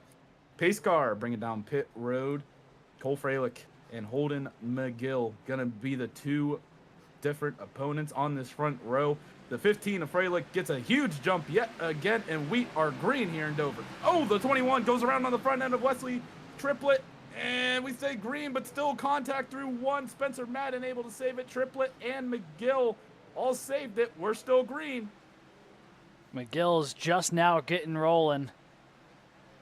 Black flag has been issued to the 74, I believe, for passing potentially before the start-finish line.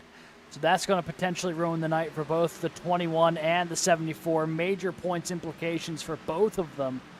But that does now take us to a Cole Freilich, Connor LaFrance situation. Now the 88 has a chance to get back in the hunt after that incident he had with lap traffic earlier on in the night. Here comes Sean Cunningham running in the 3rd spot. Highest we've seen the 71 all night. Man, that was a crazy turn of events there between the 11 and the 11th place car of Wesley Triplett, who's in the 74, and the 21 of Holden McGill, who's now scored in the 16th spot. Looks like both of those black flags have been cleared, but they are now both outside the top 10. Heartbreaking for both of them.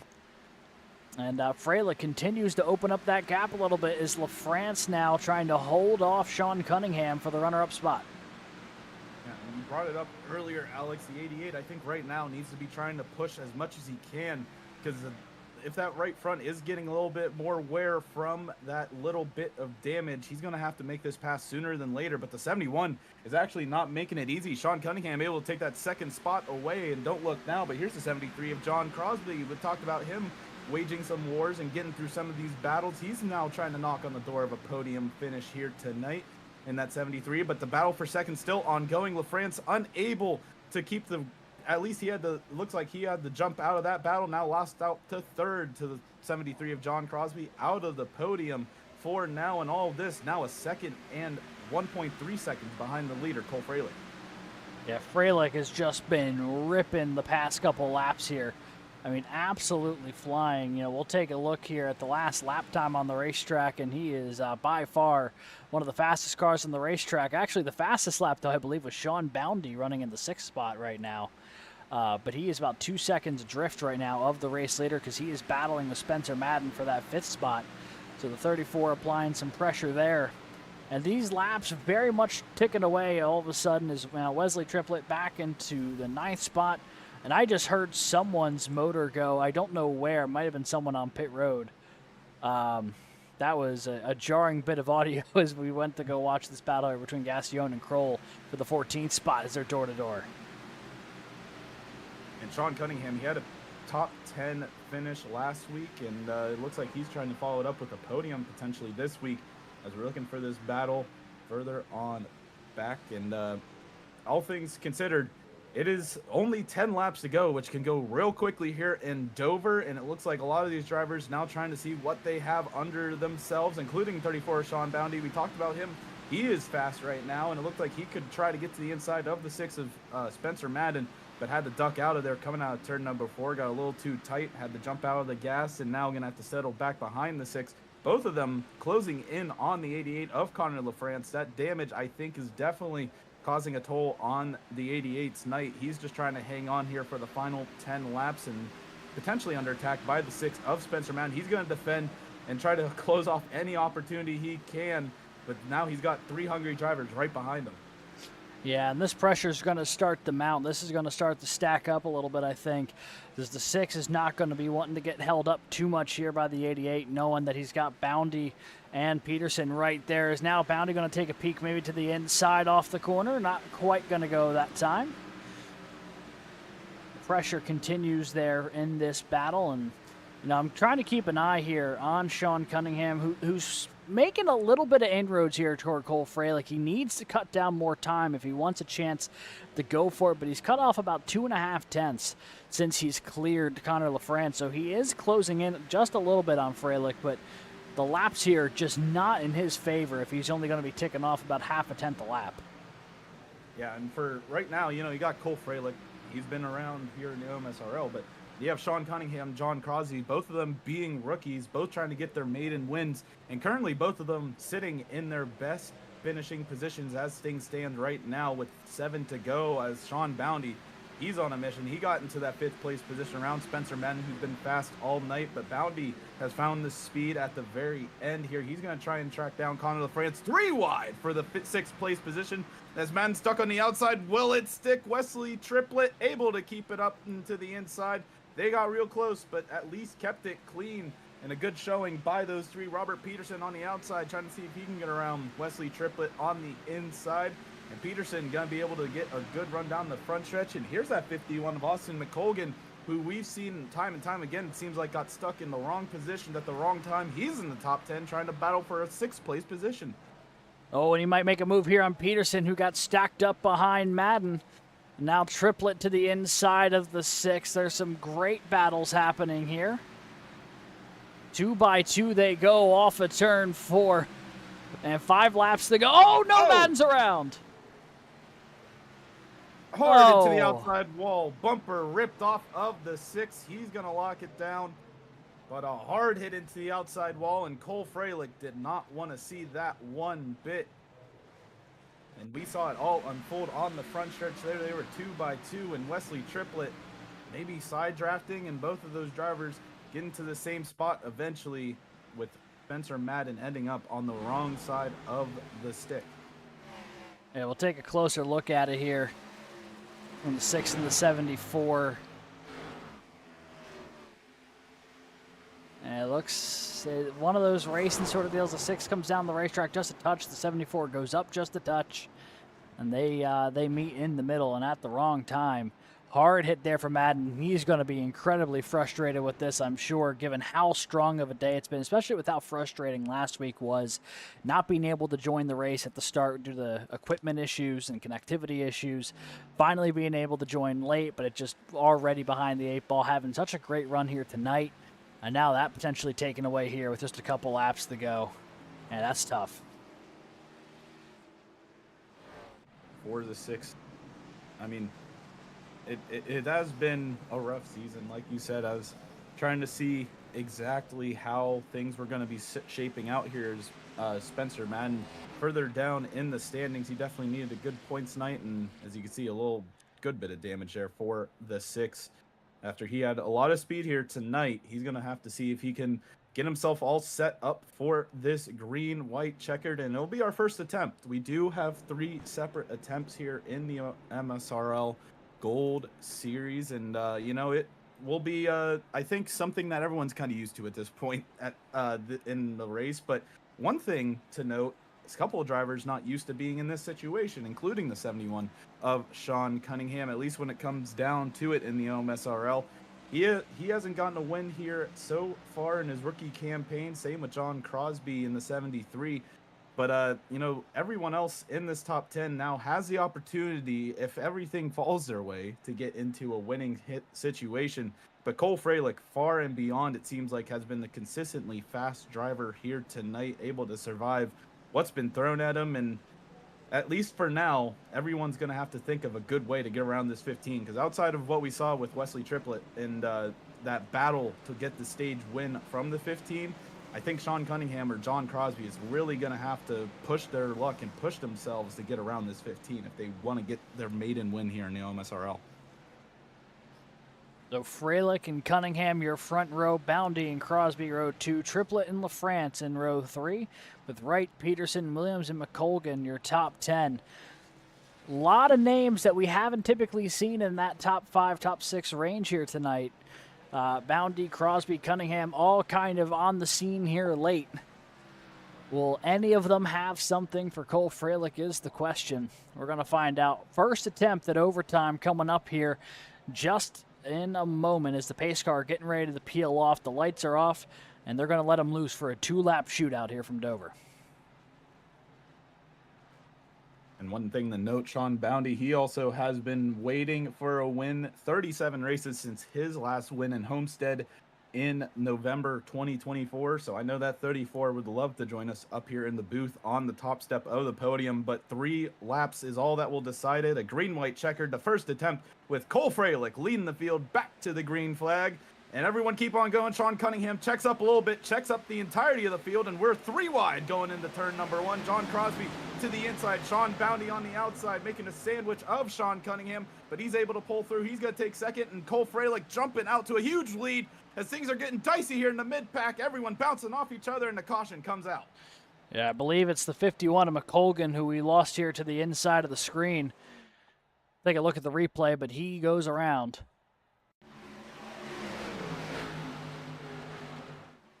And it's just a domino effect with Crosby and LaFrance and then back into McColgan. They'll lock it down, but man, what a night it's been for the 51. Behind the 8 ball so much of the night, rallied his way back into the top 10 through sheer will. And ultimately now going to get caught up here in OT. That's a tough break.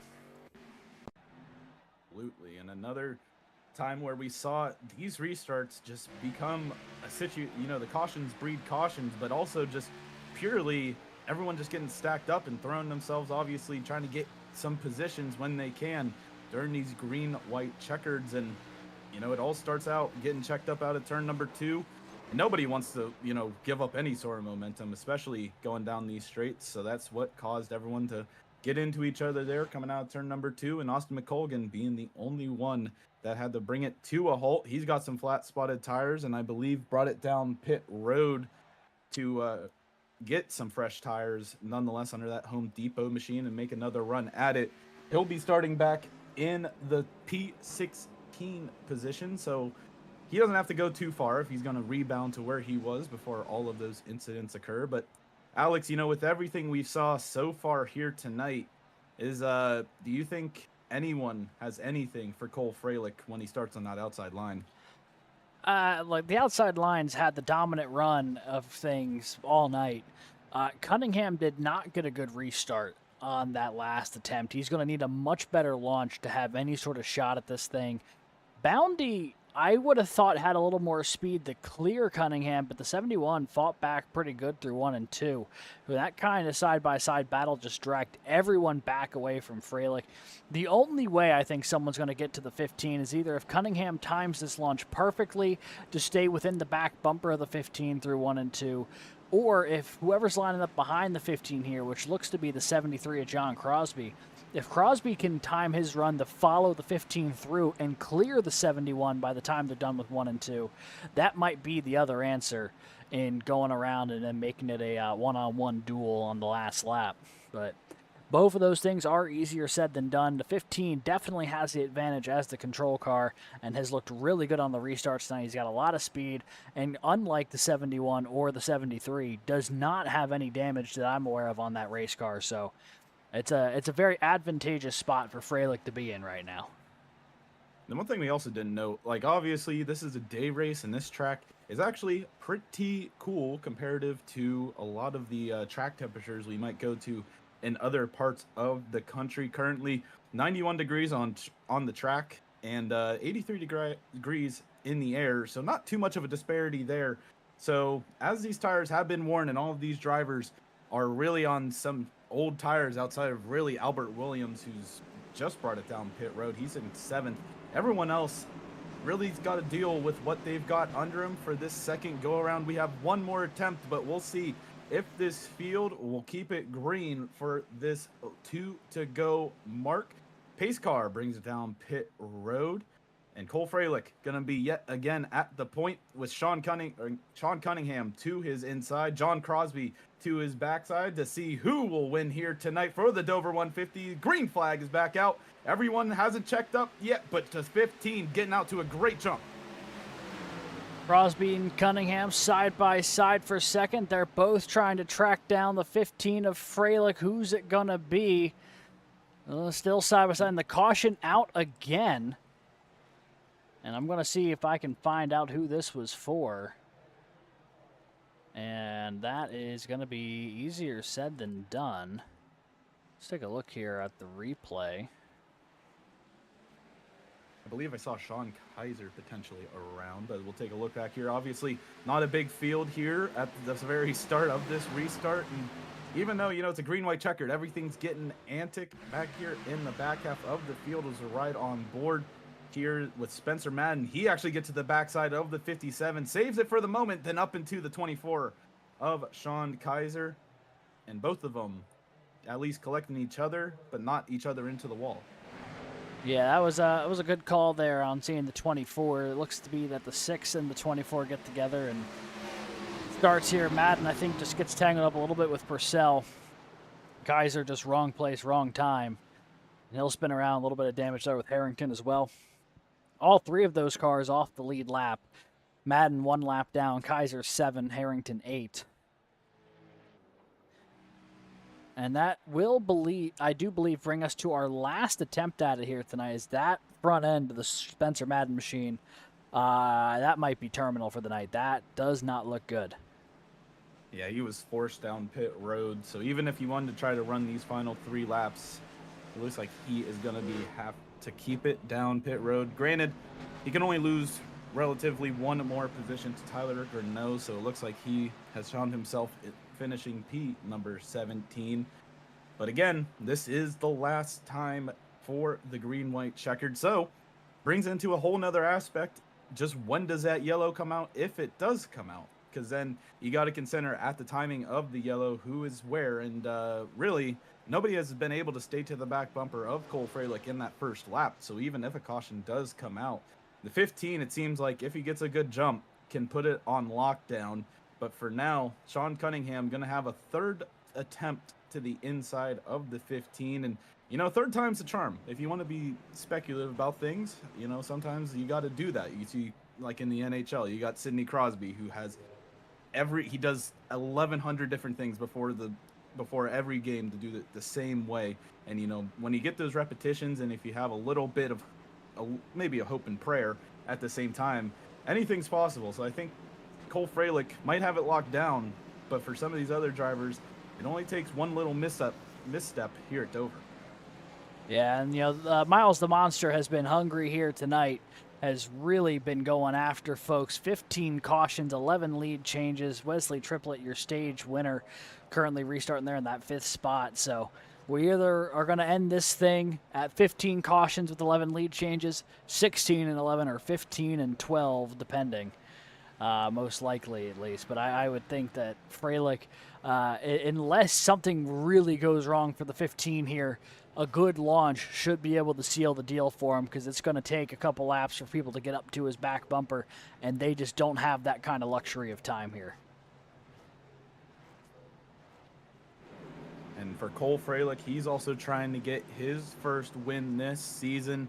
And like we said before, we're trying to also see if he can get closer and closer to holding McGill for that points lead. And obviously with McGill having some mishaps at the very end of this race, he's back up to 10th though. So for right now, the 15, all eyes are set forward to try and win it here tonight. Sean Cunningham and Sean Boundy right behind him to see if they could take the win away from Cole Freilich for the final time. Green flag comes out, and Cole Freilich getting a huge jump into turn number 1. Yeah, another great launch. Cunningham looks to clear Boundy for second. He will. Does he have the time to mount the charge? Coming down the back straightaway into 3 and 4 for the penultimate time. Cole Freilich has got the advantage. It's 0.4 of a second. Cunningham trying to do anything he can here with 1 to go. And thankfully now Cole Freilich is happy to see the white flag come out. And he has about 0.3 of a second back to the 71. Getting a little physical. It looks like a little further back there, but all eyes are forward for Cole Freilich. Got nobody in his mirror. And the lady, it looked like the 88 of Connor LaFrance got a little jumpy coming out of 2. He keeps it forward. They're all stacked up there. But for the first time this season, Cole Freilich takes a win here at Dover. Sean Cunningham right behind him. And a monster wreck coming across the stripe for the rest of the field. But congratulations to that 15 having the fastest car here tonight. Yeah, big incident going in the 1. We'll take a look at that real quick while we have a second. Or I don't even know if Tyler Greneau was part of that. Take a look here. It's a little further up. I want to say it may have been in this pile. Yeah, the Hornet's Nest. This was the battle for third coming to the stripe. LaFrance and Boundy going after it. Everyone stacked up behind him. And then people just getting sideways here. Looks like Gassion gets into Purcell. And then, oh boy, Purcell hard into the wall there as they came across the stripe.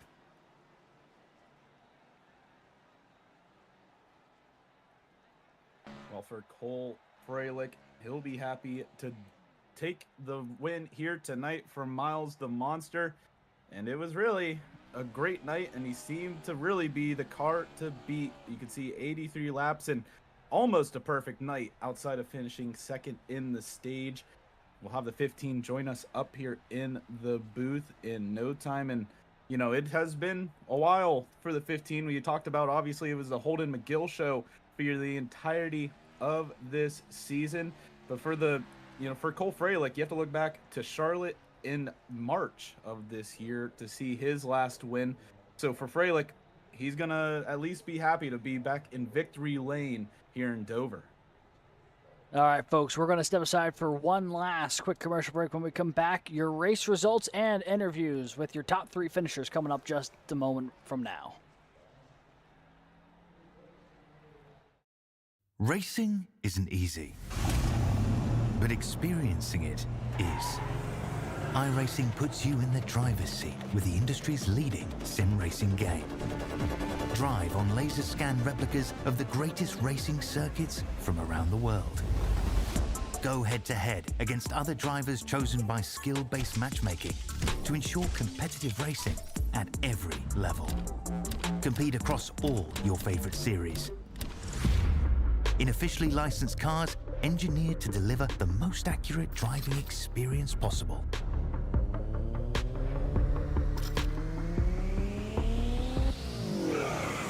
Join a race or host your own with players from across the globe. Race against the computer or in a league with friends. Feel the thrill behind the wheel.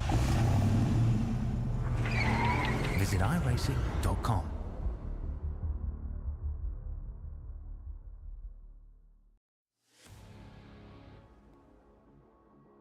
And welcome back to the virtual Dover Motor Speedway, everyone, for the Dover 150 tonight, and results from a hectic 159 miles. After 159 laps of racing, Cole Freilich takes the win ahead of Sean Cunningham and Sean Boundy. We'll talk to those 3 all here in a moment. After that, Albert Williams, Connor LaFrance round out your top 5. Holden McGill rebounds to get to 6th. John Crosby ends up in 7th. Robert Peterson, after starting in 24th, ends up in 8th. Wesley Triplett in 9th. And Stefan Purcell rounds out your top 10. Yeah, looking after that, Austin Gassion brings it home 11th. Barrett Morton in the 12th spot. Austin McColgan 13th, just ahead of Maxwell Kroll. Chase Wright finishes 15th here tonight as the last car on the lead lap. Tyler Greneau will finish 16th. Spencer Madden 17th. Sean Kaiser, Adam Harrington, and Jacob Miralez rounding out the top 20.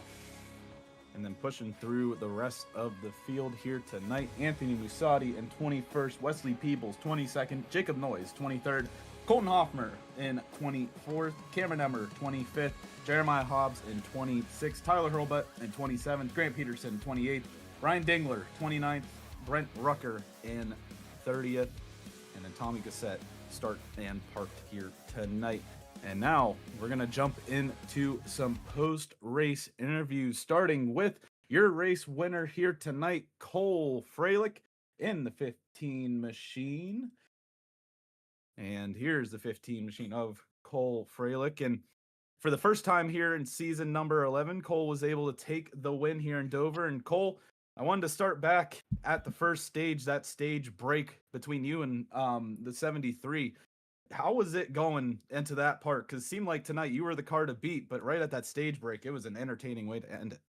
Well, the 74, he kind of races me like crap. Don't know really what I did to him to deserve that. But, I knew once it was me and him fighting for it was kind of going to be mano-a-mano. So I just kind of went for it. And I didn't really appreciate getting shoved up the track into turn 3, but that's the way she goes sometimes. I mean, it sometimes goes one way and sometimes the other. First time you've won here in the OMSRL since, if I have the right stats here, but since Charlotte back in March last season. How does it feel to be back in victory lane?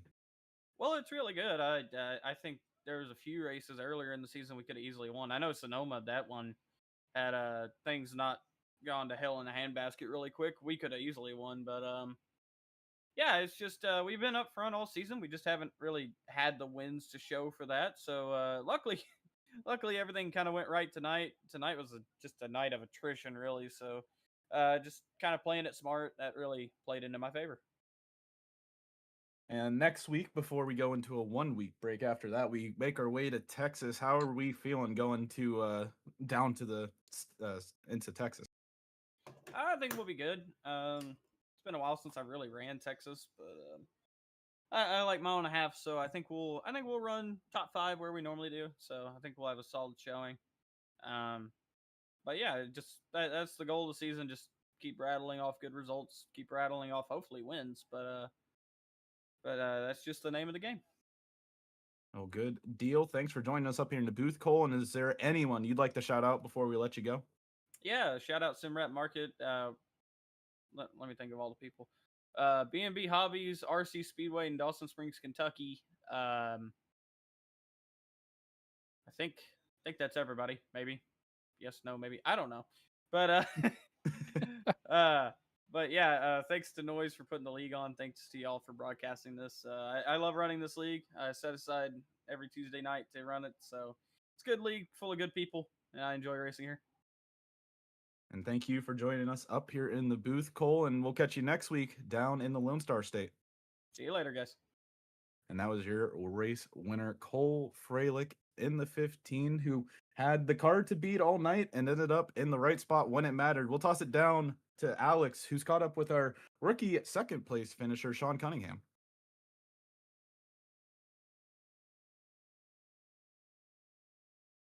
Hey there, Sean. This is Alex and Brad in the V-Speed booth. You got a copy? Yes, sir. I tell you what, it felt like at the start of that race you were kind of caught up battling in the back half of the top 10, and we lost you there for a little bit. And then all of a sudden we hit the final stage of this race, and you are bounding your way up to the front, and we're battling in the top 2 or 3 spots the last several restarts there. Talk to us a little bit about your night, and then a little bit about trying to, get the power down on the inside lane on those last restarts, because we know that was a tall task from the jump here tonight. Yeah, I felt like I had a decently mid-pack car, maybe like a top 10 car. And then on the 2, I think first restarts, I ended up getting taken out and spun out, which caused damage, put me in the back of the field. So I figured, last week I went down 2 laps, being in incidents and managed a top 10. So I figured I could get back to a top 10, but I kept getting somehow, some way into some trouble. Luckily, I didn't take tires at stage. I stayed out on old, hoping for another caution. When that caution came out, I took my first set and was able to pick people off that had those older tires.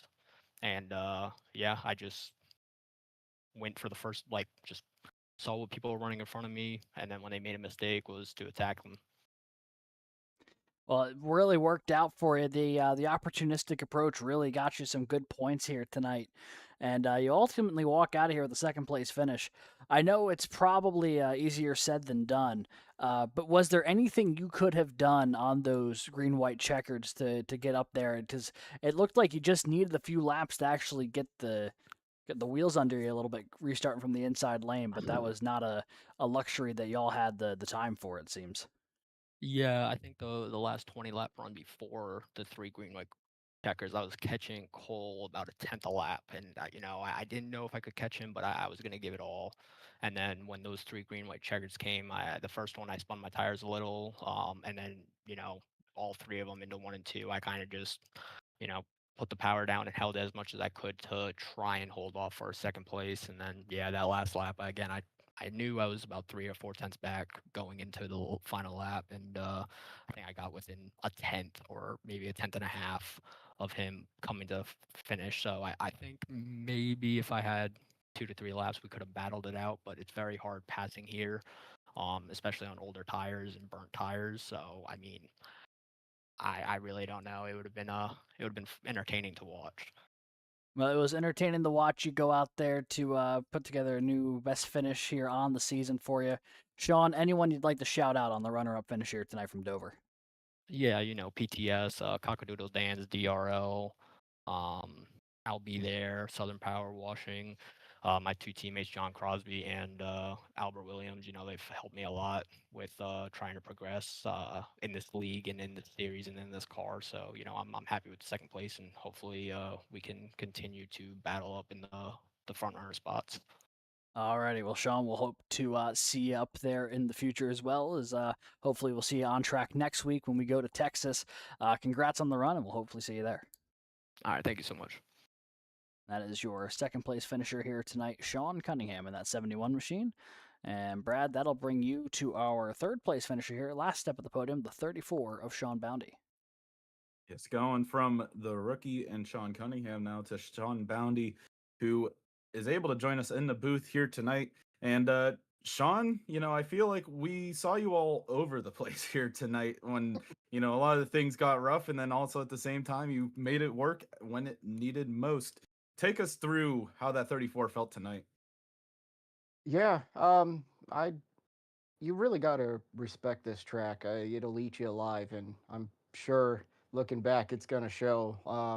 I'd see a battle, and then as soon as the battle got clear, you'd forget to check up in a corner, and you ram into the wall, and another big wreck happened. And I basically ran my race real casual, just like I was out on a Sunday drive. Early on, start mid pack, we came. I think a car underneath me got tight and got me sideways, and I was able to save it, and that basically saved my whole race there. And then from then on, all the other wrecks, I would just casually make my way forward without really having a battle. And then, yeah, we had saved a set of tires, and come 20 laps to go, I got tires and then really put it into race gear and started coming through the field.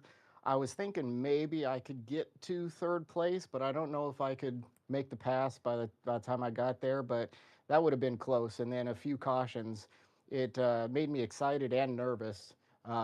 Being fourth on the outside with the leader controlling the race, I felt good that I could stay in the top three. Then we get another caution, and I'd restart on the inside, I'd lose it. Then the last caution restarted on the outside and was luckily able to hold it. Then that last corner into turn one on that last lap, I did not expect Connor to go in there 100 miles an hour quicker.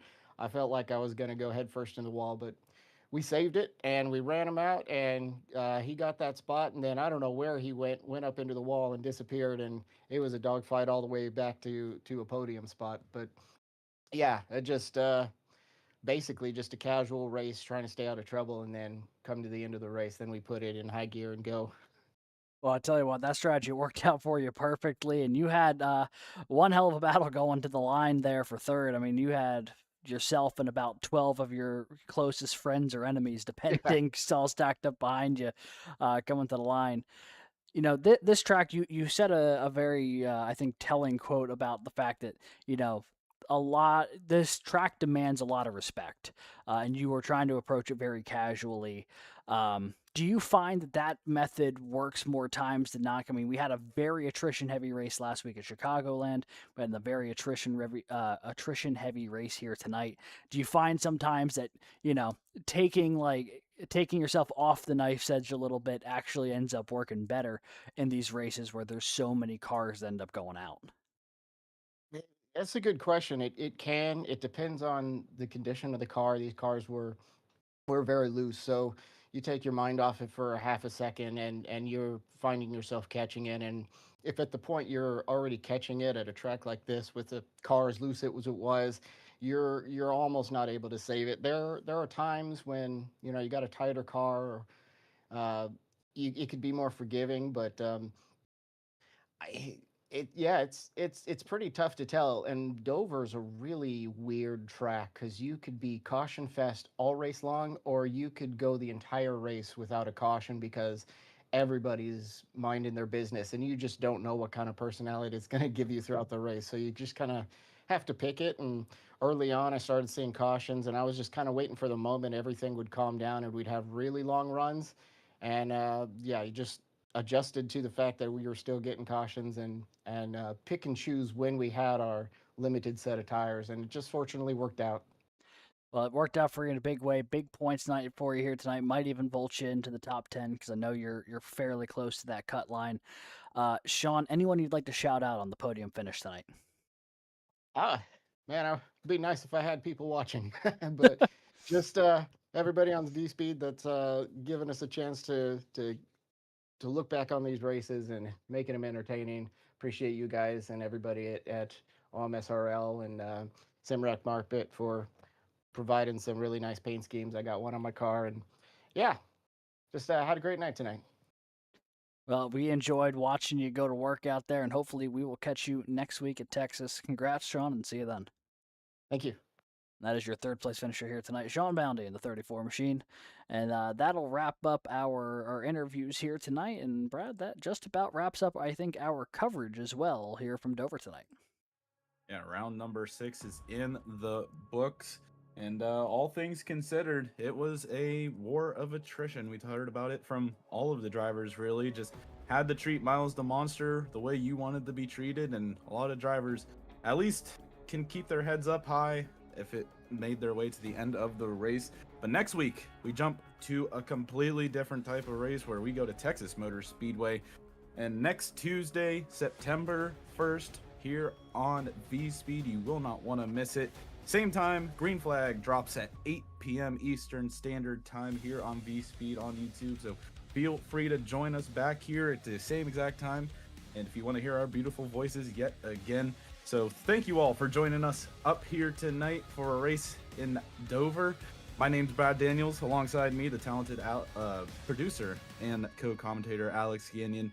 And we will see you next week for another round in the OMSRL Gold Series presented by 4D2 Designs. Have a good night, everyone.